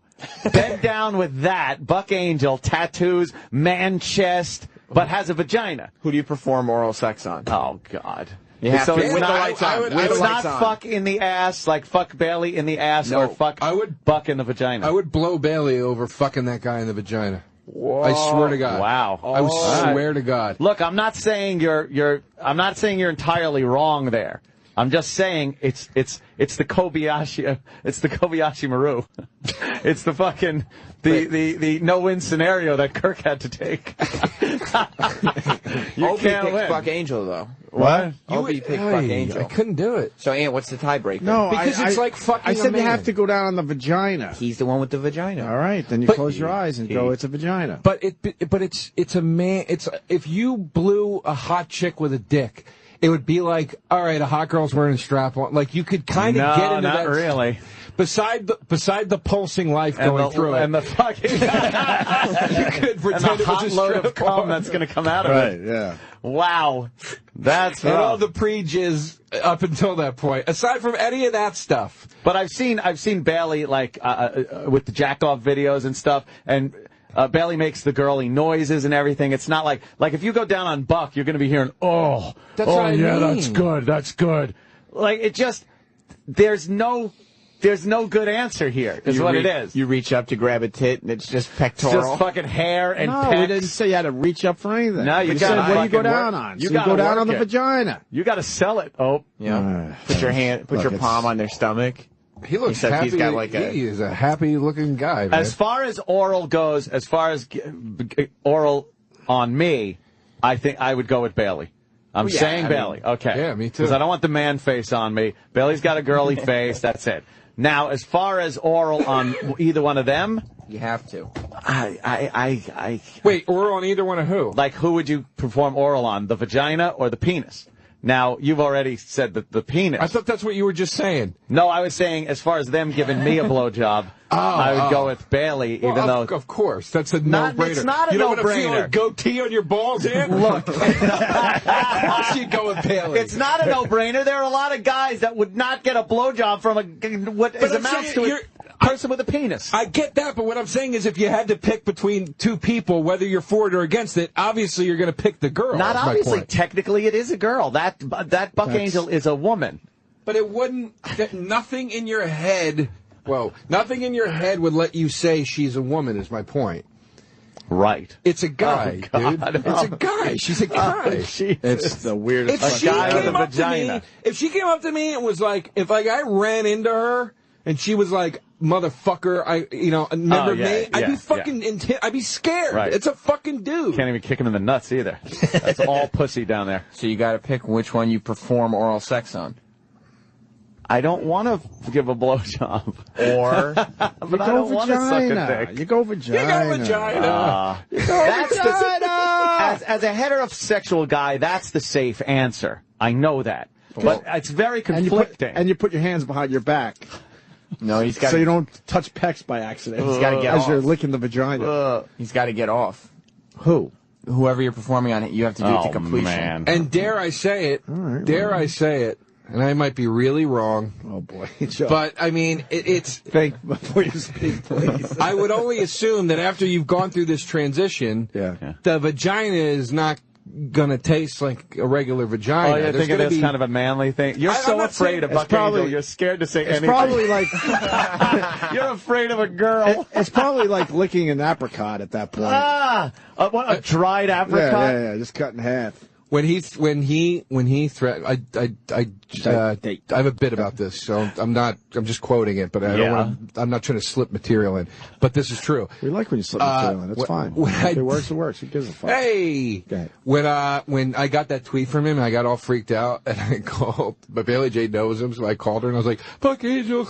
He threatened me last night on Twitter, and I just was like freaked out by it. And I told Jay Moore the whole story, and he started laughing really hard. And I go, what the fuck is so funny? And he goes, dude, you were so freaked out about getting beat up by the man with the pussy that you called the chick that has a cock. That's really fucked up. Listen, fucking hilarious. Now, said, though. I want to go back to something you said, Ant, because what about fucking them in the ass?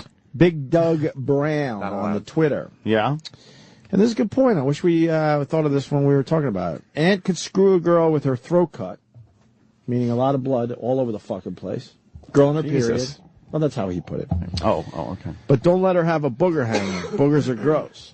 Well, that's true. Boogers are gross. You're freaked out by boogers, but if a girl's just bleeding a lot while you're having sex with her, you're fine with that. Well, I don't want her gushing like fucking, a beheading. But you said you don't care if the blood's down your Well, I don't. It's smeared. It's not a puddle. The blood doesn't puddle. It just smears all over the place. But I understand this guy's logic. That's all. But a booger will freak you the fuck out. I'm more grossed out by boogers and snot than I am blood. Mm-hmm. But, see, was that Bailey? Oh, man. That's not even a good picture, Bailey, right there. Well, that's what you would have to say. That's the cock. Oh, God. Okay, you got the cock pic. So then what? You reach up and grab the boobs, and then what happens? Suck that dick. Yeah. All right, get all in there. I'd lick the balls. And it's not gay because you're squeezing the boobs?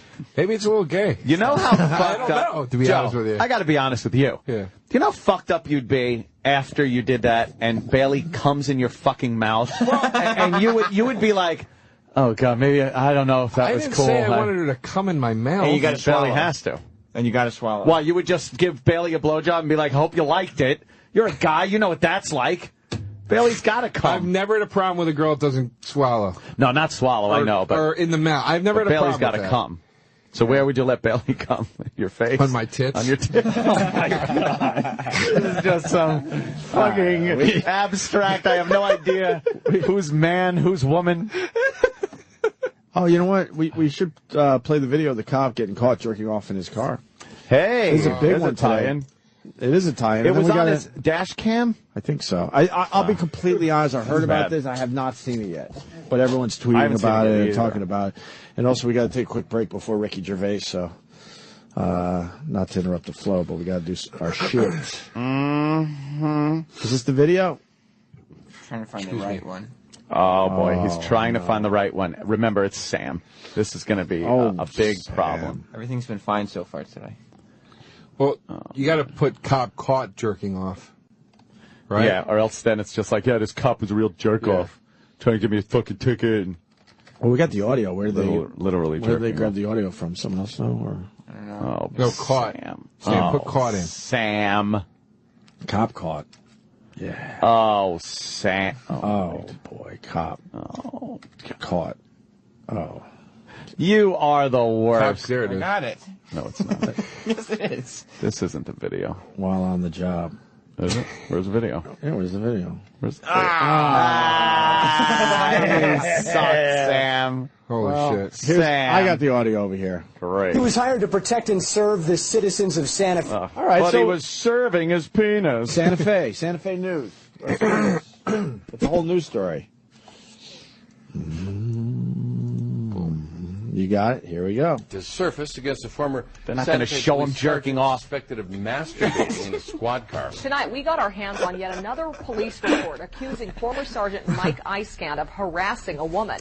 Argati Schwartz has been working to figure out how much the police department knew about Eiskamp's behavior and why the department did not take action sooner. 4 on your side. This latest victim is 18 years old, and she told police. This isn't the same thing. What is this? Sam. Oh, Sam. Sam, what is this? What is this? Although a pretty hot story, and we want the one where he's masturbating. God damn. Come on, Sam. Sam. All right. Oh, God. The Geico Piggy commercial. Kind of like the Geico Piggy. Yeah, the first one was good. It freaks me out. All the way home, but it is freaky. I don't like it. It reminds me of Animal Farm. Anytime I see a talking pig, so it always freaks me out. Animal Farm was a good book. Great book. Good book. I didn't mind the movie either. I did. Supposed to be supervising other officers in the field, but our 4 on Your Side team has obtained some video that shows a Santa Fe police sergeant sitting in his vehicle having a very graphic sexual conversation with himself. Scotty Schwartz reviewed almost a dozen hours of the video. He's here now with what he saw and heard. Jesus Christ. 4 on Your He was Side. hired to protect and serve the citizens of Santa Fe, but now several women want police to protect them from Sergeant Mike Eiskant. Same thing. It's the middle of the day on January 24th, 2011, and Sergeant Mike Eiskant has forgotten his dash cam video is rolling. In the video we worked for more than a month to get. First you hear moans, then the unmistakable sound of a zipper. Eiskant is alone in his squad. Based on what we heard, it sounds like he's looking at a picture of a naked woman on his cell phone or texting someone and talking to himself. Here is a sample of what he is saying. Oh, you have big, beautiful breasts, baby. I got juicy, baby. Oh, my God. The sergeant breaks away to respond to a call. This week, we showed the chief the video. He told us he hadn't seen it before. Do you see anything wrong with what's in this video? No. Well, yeah, again, I'm not in a position to comment at this point until the investigation is concluded. And if that's the case, obviously, I have no authority to discipline Sergeant Eiskant at this point. He's no longer here. Even though the chief and internal affairs knew about the tape and knew Eiskant was being investigated for several crimes, he was never put on leave and never suspended. This week, he was found guilty of harassing women, stalking women, stealing marijuana, and using a criminal database to run people's information. But despite that, Eiskant is being allowed to collect accumulated leave until he officially retires in November. Right. Paid for by taxpayers. On Monday, we're going to dig deeper into this story and ask questions like, why was Mike Eiskant given the number 69 as his official badge number and patrol car number? How much did the chief really know about Mike Eiskant's behavior? Come on. And why, with so many of these red flags that we dug up, was Mike Eiskant allowed to continue working as a cop? Are you kidding me? That's coming up Monday night at 10. That's great. Why 69? Get it? I would say because it was a coincidence. Yeah, that doesn't seem like something they would do on purpose. I love that they said that they talked about internal affairs. Like, that's... You're in internal affairs, and this is the fucking case you get. That's like, it. You think you're going to blow the roof off of some city hall big corruption thing. Yeah. Fucking Serpico shit. You got to fucking get the jerk-off cop. You're busting the J.O. cop. That sucks. Too good. All right, we're going to break because I think Ricky Gervais is going to be here very, very nice. soon. Have you ever met Ricky Gervais, Joe? No, I'm excited to, man. Yeah, he's big, he's a good guy. Big fan of his work. I don't even know what he's promoting because he has so much. He's got so much going on. I don't even know which project he's working on. Which one? Season 3 of the Ricky Gervais Show. On HBO? Yeah, that starts next week. Okay. Because this Sunday is the season finale of Life's Too Short. And then he's got the thing with Carl, doing the bucket list thing. Right. Holy fuck, he's got 3 hit shows. Oh. Yeah. All right, Ricky Gervais next. Sirius XM. You're listening to Opie and Anthony.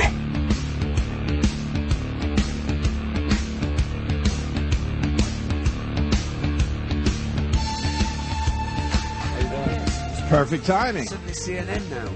Yeah. What, you got to get your facts right? Well, yeah, we do. Suddenly, yeah.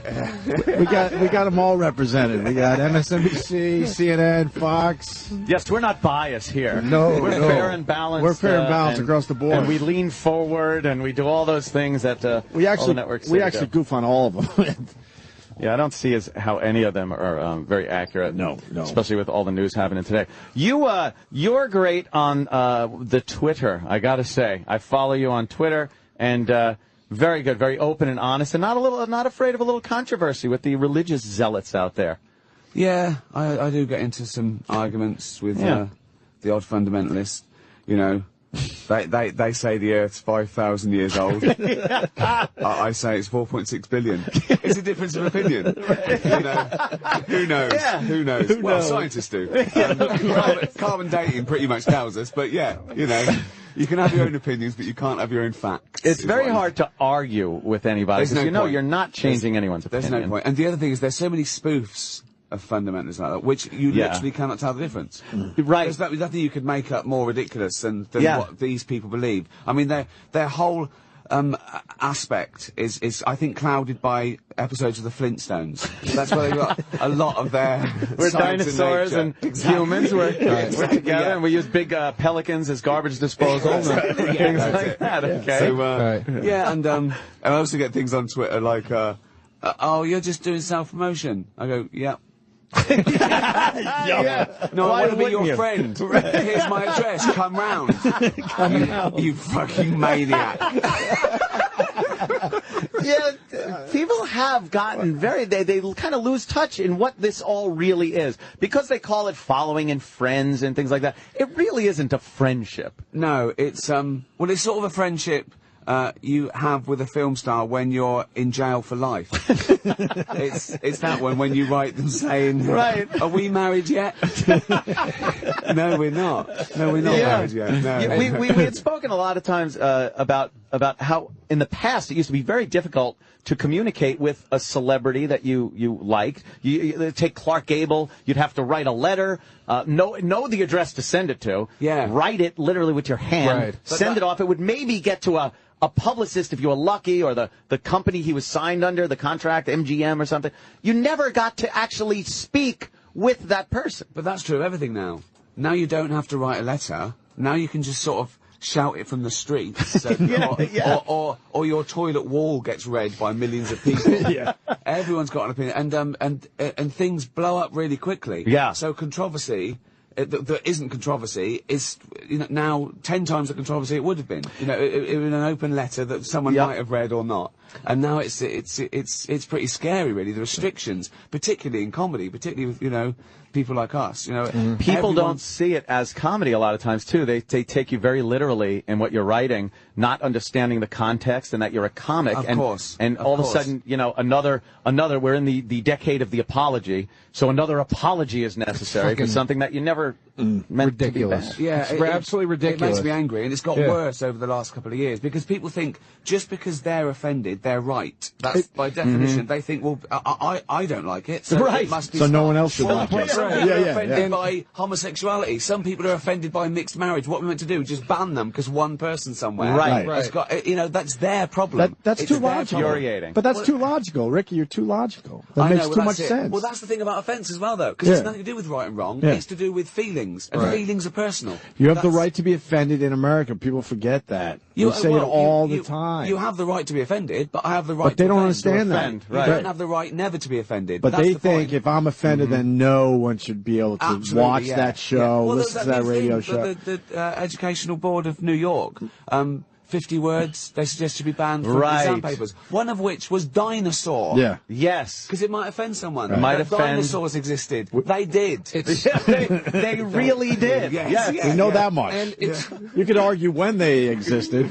It's crazy that the people that are the truly offensive ones are the ones that get so angry. It's like, it's always funny to me that a Christian will yell at you for going, I don't believe in God. They'll go, you motherfucker. But like an atheist would never do that to the Christian. If somebody goes, I believe in God, I would never go, I'll fucking kick your fucking ass right now for saying that. We also get accused of being smug. But it's so logical. And also this thing about, it's not just Christian. I don't believe in any God. I don't believe, and it's nothing really to do with what religion you are or your spiritual belief. It's just whether you're an arsehole or not. Right. I've met arsehole atheists. It's nothing to do with that. But there's not many atheists who kill other people. You don't often kill in the name of no God. I think that's the big difference. It's so hard to refute facts. I mean, in ye olde days, it was easier for very religious people to say, well, this is what it is because I have my faith and beliefs. But as we went forward and learned that these things did happen, and technology got better, and we were able to say, well, there were dinosaurs, and they were around at this time, and the Earth was this old. Yeah. They had a harder time trying to bamboozle everybody into believing that, it's the way it was in the Bible. Well, that's the thing. This is the other thing. It's such a circular argument. You say, why do you believe in God? And they say, well, it says so in the Bible. Yeah, but why do you believe that? Because it says so in the Bible. Yeah, but why do you believe what it says in the Bible? It says so in the Bible. Oh, okay. Let's leave it there then. It really is an archaic way of thinking. Dinosaurs not mentioned in the Bible. No, that's what the Earth isn't round. It didn't say, by the way, it's a big sphere. A sphere with gravity. It's just funny because all the thoughts in the Bible are what they knew then. That's weird, isn't it? Right. Yeah. Would you take anything that was written back then as fact? That we've proven them to be wrong on everything. Well, the information around now is 50% wrong. Right. Do you know what I mean? It's so back then. Furious. Yeah. So, yeah. Yeah. Oh man. Yeah, it's lunacy. It's fucking. It is. That's what it's. I just watched this thing about quantum physics. Where they braggart. You're on the wrong fucking radio show. Oh God! Why don't you get out of here? Trying to impress Ricky. He didn't say he understood it. He just saw flashing. There was some flashing lights. Pretty colors. Yeah, there's a round thing and it got bigger, and then it got so small you could hardly see it. And they reckon it's the smallest thing ever. What? Joe, what do you know about quantum physics? Nothing. Okay, so Ricky's right? Ricky, by the way, I was watching something on the quantum physics. But to be fair, there's a phrase that goes around quantum physics circles. This is true. It says, if you think you understand quantum physics, you don't understand quantum physics. So, there you go. There we go. I certainly don't understand quantum physics. So he just saved your ass. The only reason I was bringing it up was that there was a part in it where they talked about when Columbus first landed with the ships, and how the natives where he landed couldn't see the ships because they had never seen a ship before. And it took one of them to go, no, it's there. And then once this one guy pointed it out, they all saw it. And at the beginning of the story, I had a reason for telling it. And I can't remember how it ties into what we're talking about. There was a show on quantum physics in England recently, and Carl Pilkington called me up after it and says, I've got a headache, right? He said, okay. He said, explain to me, like, I'm going to do it. Like, he's just watched an hour program, and suddenly I'm going to, right? And I never know when to start with it. I said, he said, what happened before the Big Bang? I went, nothing. He went, there must have been something. I said, there wasn't. I said, all matter that exists was in an infinitely small space, smaller than the size of an atom, okay? And it expanded and created space. He went, what did it expand into? I said, nothing. There wasn't even space for it to expand. He's going, he said, there's always been space. That was it. That was his statement. That was his statement. I kind of agree with that. Yeah. It had to be something there. It's tough. It's tough to wrap your head around it. Trying to get him to understand that is bizarre, because his understanding of anything in the world in front of him is just amazing. It is amazing. It's a take on something that just I've never explaining seen. evolution to him is a joy. I've tried it many, many times. I love his take on animals. His animals are great. I remember he was talking about the slug. The slug, yeah. He doesn't understand the slug. Well, I said, the slug is as evolved as us. Yeah. He went, rubbish. He said, I've coughed up more complicated creatures. He's brilliant with what he says. He really is brilliant. Does Carl do press? Sorry? We want him to be on the show. He doesn't do press or nothing. I've got to do a couple of things. Does he realize how famous he is? You made him extremely famous. No, he doesn't. He thinks people just point and laugh because he's got a perfectly round head. It's just perfect Charlie Brown round head. Yeah. Can't get enough of them. I was explaining, everyone uses the model of the giraffe, a creature like a giraffe was born with a slightly longer neck, it could reach more leaves, it could pass on its genetic material for longer, it was more successful, then, etc. He went, but why did they evolve a long neck to reach the leaves? He said, why didn't they just learn to build a ladder? And I couldn't answer it. I went, yeah, good point. It's a good point. It's, But why did that animal feel like it had to have a long neck? Well, it's got to get the leaves that the other ones can't get. The other animals just found leaves close by to the ground. They're smaller. Like the giraffe is a little big, so it's got to get the other animals will eat everything on the There's no will to evolution. Animals aren't sitting around going, I wish I evolved. They're either selected or they're not. It's a billion years has sorted it out for us. You don't need to worry about it. Maybe something went wrong, though, because they're the only animal with a long neck. But that's things like some of the fundamentalists, they say things like, well, if we evolved from apes, okay, we didn't evolve from apes, we shared an ancestry, rather like cousins have the same grandparents. If we evolved from apes, why are there still apes around? I go, well, if he made us from dust, why is there still dust around? You know, there's no, I mean, it's just, it's great to watch, though. Your take on things are great. And when I watch on Twitter, when you get into a little spat with some people, your take on it is very good. You come off as somebody who's very educated on these things. And is it from reading a lot, or you watch a lot of TV? Because nowadays you can get a hell of an education just watching like Smithsonian and Discovery. I'd say TV, certainly in my younger years, was probably 50% of my education. Really? Yeah.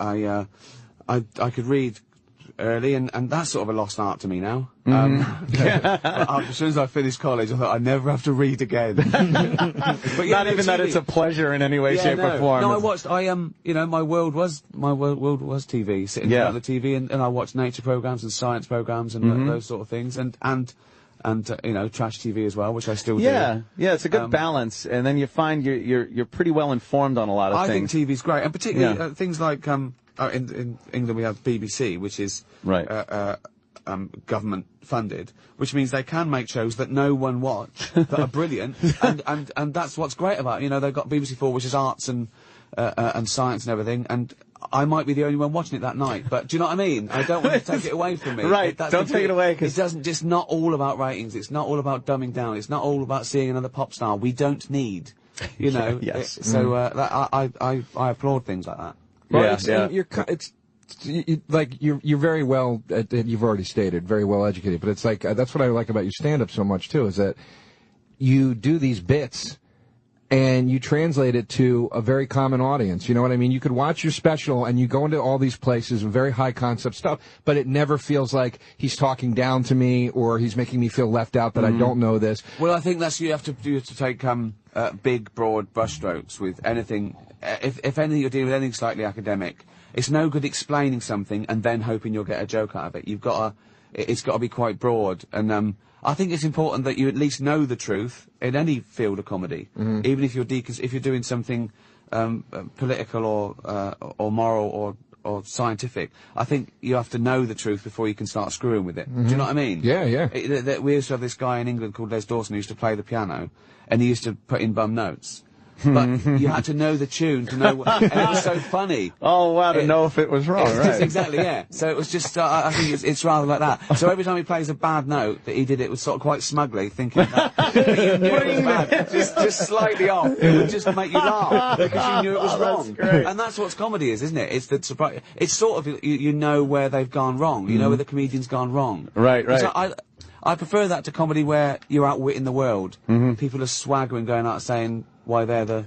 There's no they know a little more than you do. Yeah, exactly. Just a little more than you. Yeah. Are you happy with how busy you are these days? Because I know when we've talked to you in the past, you were kind of working on a project, or you just come off of a project or something. But you're all over the place now. Are you happy with that? Or do you have enough time still for yourself? It's fun, and Winston Churchill said, if you find a job you really love, you'll never work again. And that's what it feels like. This is fun. I mean, you guys, you're sitting down. We bitch every day, but of course, in the end, it's a great gig. But, my dad was a labourer. Yeah, I know. My dad was a labourer. You gotta remind yourself He that worked shit. till he was 70. He used to get up at 5:30. And he carried bricks around. Right.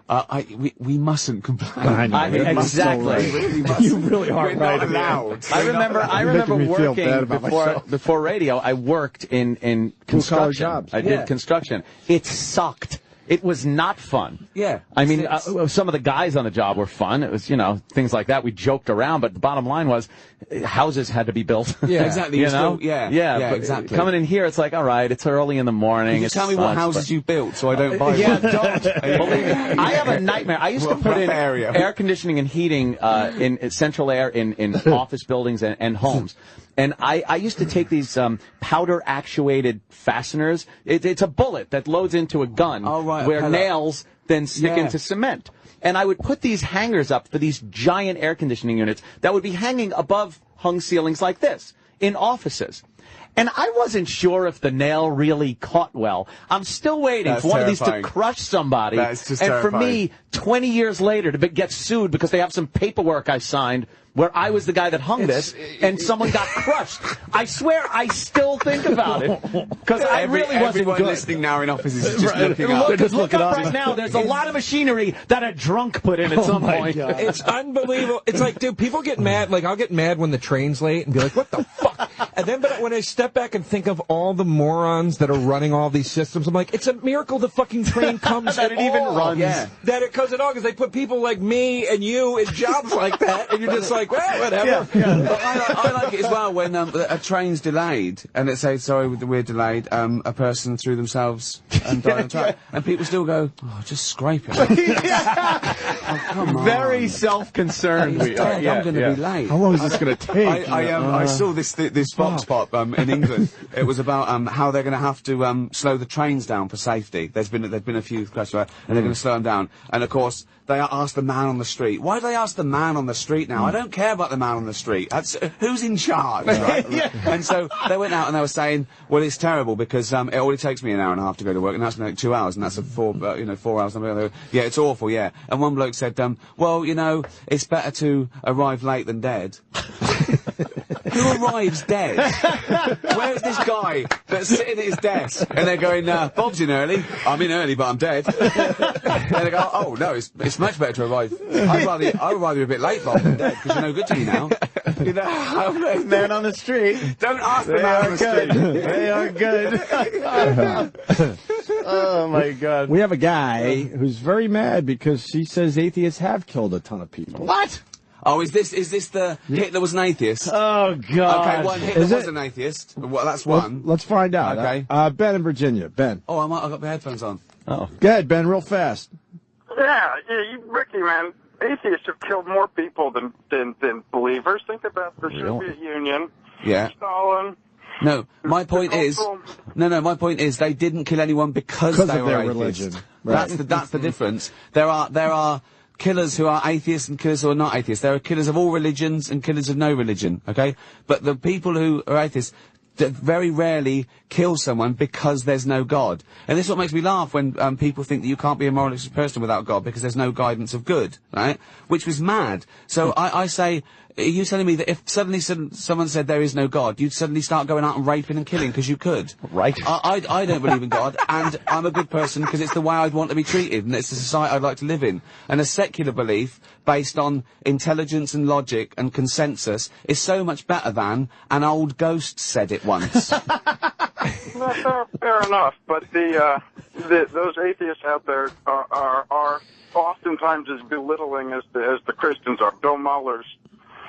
But I wonder. I don't. I think it was. Oh, well, I think you can belittle a belief, but I don't belittle their right to believe it. I believe you have the right to believe anything you want, however illogical or crazy, but I have the right to find it ridiculous. Right. You can't respect a crazy belief. You don't respect a child that believes in Santa. You don't respect that belief, but you respect that child's right to believe it, and hopefully he'll grow out of it. The problem with religion is they don't grow out of it because they don't get a chance. And a child's brain is a sponge. It will take in what a parent tells it to, and that's a survival mechanism. Don't touch the fire. Don't walk off the edge.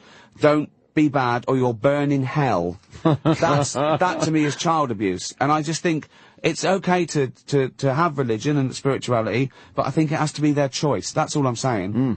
Wow. Yeah. Wow, Ben. Fair enough.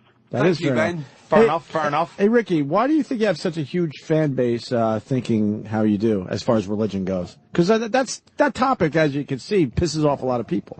But I don't know why. By just being honest with it? I don't think. All I'm saying is I don't believe in God. I don't believe in any God. Right. There are about 2,700 deities over the past 4,000 or 5,000 years of civilization. Right. Okay. So when a Christian says I don't believe in their God, basically, I believe in one less God than them. That's exactly it. Yeah. Yeah. And think of how many people are wrong. Even if one religion's right, boy, there's a lot of wrong people that are praying to the wrong God. I think that's why exactly, yeah. And there's this, you know, Catholics, for example, they believe you can't go to heaven unless you believe in this God. Yeah. So Hindus are all going to hell. Yep. They could be the nicest person in the world. They could be the most peaceful, righteous person on the planet. But because they believe in the so-called wrong God, they're going to burn in hell forever. Yeah, this is crazy talk. That's a tough one. It's crazy People talk. said it. Crazy talk. Yeah, I agree with you. And I That's just a love, tough nut. I just love the concept too that an all-knowing God wouldn't, if you died and died an atheist and you wound up in heaven, then an all-knowing God wouldn't say, "I get it, dude. This is ridiculous." Surely an all-knowing. This is ridiculous. Well, either God. See, this is by definition the God that you know in this country worship is all-powerful, he's all-knowing, and he's good. One of those doesn't give because you take a disaster. He either couldn't avoid it, so he's not all-powerful. Right. He either didn't avoid it, so he's a bit of a dick. Right. Or there is no God. Right. One of those three has to be true logically. You can't have all of them. Are you gonna write a book on this someday? No. It would be a great read. I just like mouthing off on Twitter. You know, the reason Ricky's here is we got to make sure people know the Ricky Gervais Show Season 3 premieres next Friday, April 20th on HBO. I mean, I love the show. It's just an amazing thing to have that animated like that, and it gives the latitude to go into a complete fantasy world, but it's still you guys. We know you are your characters. It was funny just to be in a room with Carl, just to hear him talk about his world. But now you animate his world, and it goes off to his flights, his fantasies, his ideas, his diaries. When he's young, his diaries. He's quite amazing. It's and Merchant does a good job, obviously. Steve Merchant, he's great. There's three of us, exactly. The chemistry is great. What subjects you guys talking about this season? Well, the first episode is a doozy. It's when Carl has an idea for a movie, right? It takes him ages to explain it, and he pitches this to us like we're Hollywood executives, right? And then you get to see the film, and it's basically Tom Cruise dies making Mission Impossible 7, right? But production's already underway, and there's a bloke called Brian, who's played by Ted Danson, right? Who decides to take over Tom Cruise's body. So they put his brain in Tom Cruise's body. So Tom Cruise is finishing the movie, but it's the brain of Brian, this bloke. And that's the movie. That's the movie. I'd watch. It is. It's quite brilliant, actually. Are you gonna throw him out in the world again, or is he done with that? Yeah, we're doing a third season. Wow. Well, it's a special. I'm sending him around the world with Warwick Davis, the dwarf. Carl's going to do the Marco Polo route of cycling from Venice to Hong Kong with a dwarf in a basket. And the first time I pitched him this idea, he didn't say, "Well, that's ridiculous." He said, "So I'm doing all the fucking peddling." That was his first thought. It's too much. You can never know what he's going to say. You can never know. I told him recently. I said, I know he's fascinated with animals, right? And I said there's a program on it called The Truth About the Giant Squid, and Carl went, "Who's been lying about it?" Like this squid has been sort of maligned in the press. Now he's going on CNN to go, "Well, it's not true. I mean, I've never raped a crab in my life. I don't know where that came from. I can't get into jars. It's a fallacy." That's fucking brilliant, man, in a way. It's amazing. The logic of it. I was explaining to him that chimps are 98.6% genetically identical to human beings. I said, think of that, Carl, 1.4% difference. And Carl thought about it and went, that's got to be the arse. I love the idea that he's thought, these chimps sitting around going, if we can sort this arse out, we're human. If we can just get this arse sorted out. Not literally a part of... Exactly, yeah. 1.4%. Yeah. Come back to the arse. Gotta be the arse. In my house, we're obsessed with him. Like, what is his life entail when he's not doing projects for you? That's one of the episodes, A Day in the Life of Carl. We question him. Oh, great. And they've done it like it's a reality show where he's being filmed, and it's just fantastic. Is it just a boring life? You'd think it is, but it's the funniest thing. I mean, the things that gets in the diary, the things he does, he gets up regularly. Suzanne goes out, and we say, what, a little peck on the cheek? She goes, no, I'll just tap her on the back of the head. Sometimes she tells me there's ham in the fridge. Like it's some sort of Pavlovian conditioning. I tapped her on the head once, she said ham in the fridge. It's such an odd little creature, you know. But what does he do? Can you walk us through quickly? DIY. As soon as his girlfriend leaves, he starts fixing things. He see, oh, that tile's got, so he knocked the tiles off, and he knows he's got till she comes home at 5:30 to put the tiles back. He just likes DIY. Wow. He wants to work in a DIY store. I mean, everyone's after him to do TV shows, books, and everything, but no, I've got to do the kitchen. I've got to do the kitchen. Is there some OCD in there? He said, right, the weekend, I came out the weekend, Easter weekend, right?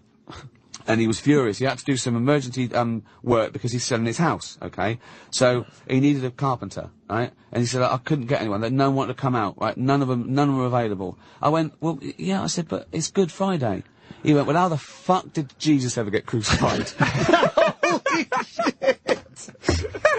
Like, the idea, they go, now we've got a crucifixion, can you no, it's Good Friday, I don't work Good Friday, no, you've got to... Amazing. Amazing. Hilarious. It's gotta be so just stressful to be him. Like, his mind is constantly in turmoil. Well, he said when he was born, he said his mum said he could frown before he could talk. So he learned all the frowning. He said, I was a sad baby. Sad baby! It was a sad baby. That's when it's easy. Oh, God, that's hilarious. You knew you had gold when you met him for the first time, right? But it's just little things he says that you can never predict. He, we were saying about the earliest memory, and I was going, I don't know, 4, 5. Carl was going, no. Yeah. I said, oh, he said, no, 7. I said, no, you can remember back to your 4 or 5. He said, my parents don't even remember me back then. What does that mean?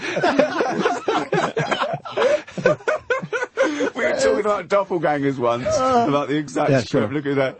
And he said, I'd hate that. I said, why? He said, how would I know which one I was? Brilliant.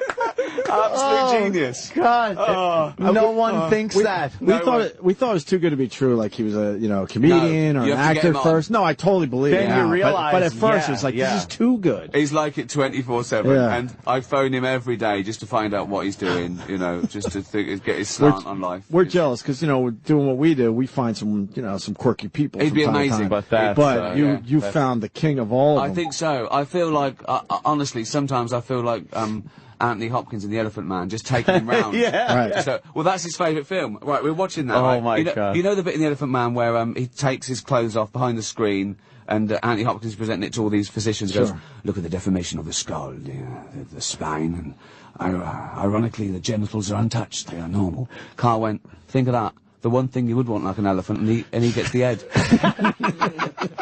Just the thought of, like, the Elephant Man, he'd like, well, if the Elephant Man, give me a big cock. At least give me a big cock. At least give me the elephant cock. Please, at least do that for me. Yeah, I know. Fantastic. People want to know if we ever get to meet Suzanne.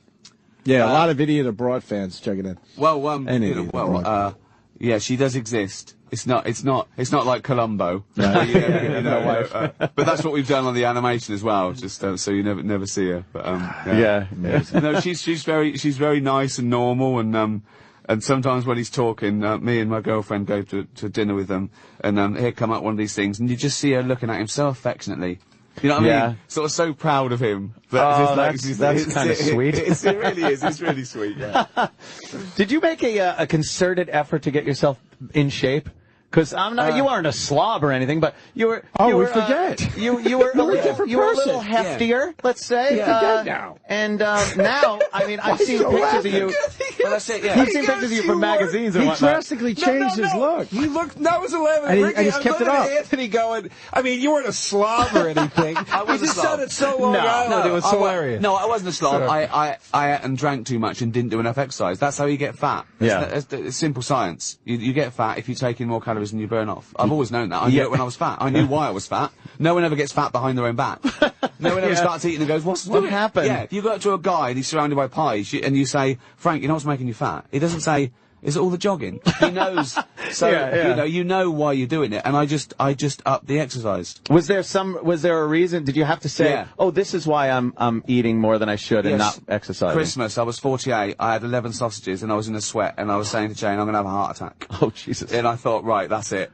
Life's really good at the moment. I don't want to just that would suck. Oh, man. That would suck so bad. Was there a reason you were eating a lot, do you think? Was there any deep-seated bullshit? No, just being lazy. Not stress or anything I was like that? I was really thin and I worked out. I got my first job at 28, and then for the next 15 years, they were my eating years. I just got heavier and heavier, just very slightly. Just eating cheese, and enjoying food and stuff, and then you think you're nothing, which I still do, but I don't diet or anything. I still eat and drink too much. Then I work out like Rocky the next day. Oh, right, I just don't try to balance it out. Exactly, yeah. The only reason you want to live longer is to eat and drink more. Because, like I was saying, there are magazine pictures of you where it's like, wow, like Ricky actually is a sex symbol. Yeah, that's right. You got the hair going and sunglasses on and stuff, and you're in shape. And it's like, could you ever imagine that at your age now, you'd be, as far as women go, more attractive than you were a few years ago? Thank God they can't see me going red. Also, those magazine articles, I should say that they've superimposed the elephant penis on me. That Did they do that? Well, that's why it's big, grey and wrinkly. Are you gonna make more movies or what? Well, I mean, I'm not making movies. I'm just busy at the moment, and I resisted it for a while just because I was making The Office and extras, and I did a couple. I did Ghost Town, Invention of Lying, and then I've just been doing Life's Too Short, and now I'm starting a new thing called Derek. But I'm not avoiding Hollywood. I sort of like to do my own thing. So unless it's right or unless it's perfect for me, I'm not running around being an actor for hire. Do you know what I mean? Yeah. Right. Well, it's always work doing your own thing. I mean, Jesus. Yeah. Can you mention? I saw you tweeting about Derek last night. I'm confused. You're bringing that to America? Well, it's just a pilot episode that I put out, but if I do a series, I'd love it to. But it premiered in England last night, just right? a little one-off, and it went down a storm. It's about a guy, a group of autograph hunters. They're sort of outsiders. They're sort of those weird little nerds. You might have seen them, these guys. But then you sort of get to know them, and you realise that they're nice and kind. And they don't hurt anyone, and it's based on. We got a show called Secret Millionaire in England, and I always noticed that the people who they go into, the find who needs money, and the people who are helping the people have got nothing themselves. They got terrible lives. Right. Oh, shit. But they're the ones that are dedicating their life to helping other people, right. and I that's what gave me the idea. So I set it in an old people's home, and I don't know what it's like here, but in England. We seem to forget our elderly a bit. It's like that's the same here. It's the same. There's such an arrogance of youth as well, where they go, old. Okay, well that's the one thing that's definitely going to happen to you. I know. If you're lucky, you're definitely going to be that one. But that's why we don't want to look at it. That's why we don't want to look at it. We're like, we want to just make believe that's not happening. That's the foundation of spirituality as well, isn't it? We don't want to think that we won't be around anymore. That it's just done. We need some kind of... That's it, Or that people say, what's the point? Which is strange, because that, to me, makes life more precious. That's why I want to try everything and be kind and be, This is the point. This is the point. This is it, Animals don't sit around going, why are we here? They just go. They just go. They get on with it. That's the truth. That's got too heavy, didn't it? No, I like it. It's great, but it is a philosophy that takes a lot of discipline. Well, it's also because it's such an unpopular view. Yeah, I'm the bringer of bad news. You're the Grim Reaper. Exactly. This is shoot the messenger. Yeah. What do you mean there's no afterlife and this is all I've got? Fuck you, shut up. That's I understand that, You will be shocked as shit, though, if you're standing before God and going, oh, no. Well, I'm just... Awkward. I'm just creating a new show based on that. Oh, really? I'm creating a show with Clyde Phillips. Stop creating. Yes, making us all seem lazy. No, that's what I like. You're an overachiever. I like the creating, then I get bored with it quickly. Creating bit. Move on. Exactly. Yeah. I've created over 1,000 shows this year, and I made one of them. That's healthy, though. People want to know if you're hitting on Ricky Gervais, Ant. Well, you know what? He's an attractive man. Okay. And I enjoy his shows. His philosophy and personality are very good. So it's my mind, mainly. I guess, yes. You don't treat me like a sex object. It's a combination of the two. And, of course, back in the days when you were with the band, wow. Very mod look to you. I couldn't have gone to prison then, could I? Oof, that would have been a rough time. Now I think I'd get away with it. Rough time for you. Now I think I'd be left alone. You think you could just go to the cafeteria, go to the laundry room, and alone with nary a problem, right? I'd like to do their taxes or something. Sucking your cock is good, but how about this? What if I save you on your VAT? We should ask him. We should ask him the question we were trying to figure out earlier. I just thought of that. And this would be perfect for Carl, actually. Yeah. You want to explain really fast? So, there's a transsexual. That question. Yeah, right? All right, there's the a transsexual woman. Used to be a guy, now she's a girl with a cock named Billy J. Hold on, I've got to get the chronology right here. Wait a minute. So punch up the picture. So what was Sam. she born? What was he born? She's born a man. She's born a man, right? Now she's a girl. Okay. With a dick. She still has the dick. Okay, right. Okay. Yeah. And he considers it's a pre-op transsexual. Basically, yeah. She's got tits and everything. Yeah, hormones, but nothing. Not that one. Everything girl. Get a hot one. Yeah. Get a hot one. And I'm obsessed with her. I think I don't have a thing for transsexuals, but there's something about her I find her incredibly attractive. The balls. I don't know. Go to the one down, There's something about her, you know, there's something about you that's so different. It's like I'm tired of these girls with vaginas. I need something different. These vagina girls, as I call them. All right. But you, honey, you've got something special. It's a challenge. Could I just say I'm not laughing at this person? Don't worry about it. I'm laughing at his obsession and saying. Well, we've been laughing at him for a while about this thing. We'll all be apologizing. So she has a fully functioning penis. Fully functioning penis. Now she's got fully functioning. What are all the functions that this can do? It's like buying a car. Joe, go ahead. Well, explain. You can urinate. Explain. Well, that's something we talked about earlier because hold on a second. So she's got a polar opposite now named Buck Angel. See, that's Bailey. This is Buck Angel. Right. Now this is Buck Angel. So, hold on, what's that? So hold on. This is Bailey J. That has a penis. That has a penis. That's a boy. That was a born he. What do I call it? Yeah. What does it want? Chick with a dick.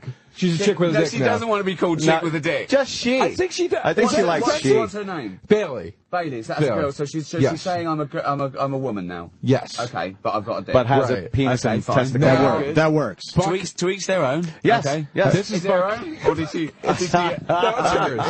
She kept it from before. Okay. Now this is Buck Angel, and who he's a man. Well, but Buck was born a woman and still has complete women parts, vagina, everything. That's a woman. Okay. Well. Yeah.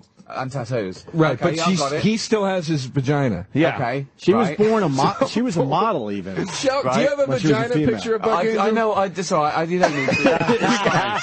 It's fine. Come on, you shared a lot with us. We want to share back. You have your dumb safety on, I think. Whose computer is that? All right, that's... Oh, my goodness. Oh, my God. Yeah, exactly. Yeah. Okay, so... Not making fun, we're just kind of amazed. Yeah, very amazed. Because Buck Angel threatens people. Well, yeah, we've discussed this on the show before about what would you rather do, have sex with Buck Angel in his vagina or suck Billy J's dick? That's the question for you today, Ricky. Now, Ricky... It's the newlywed game.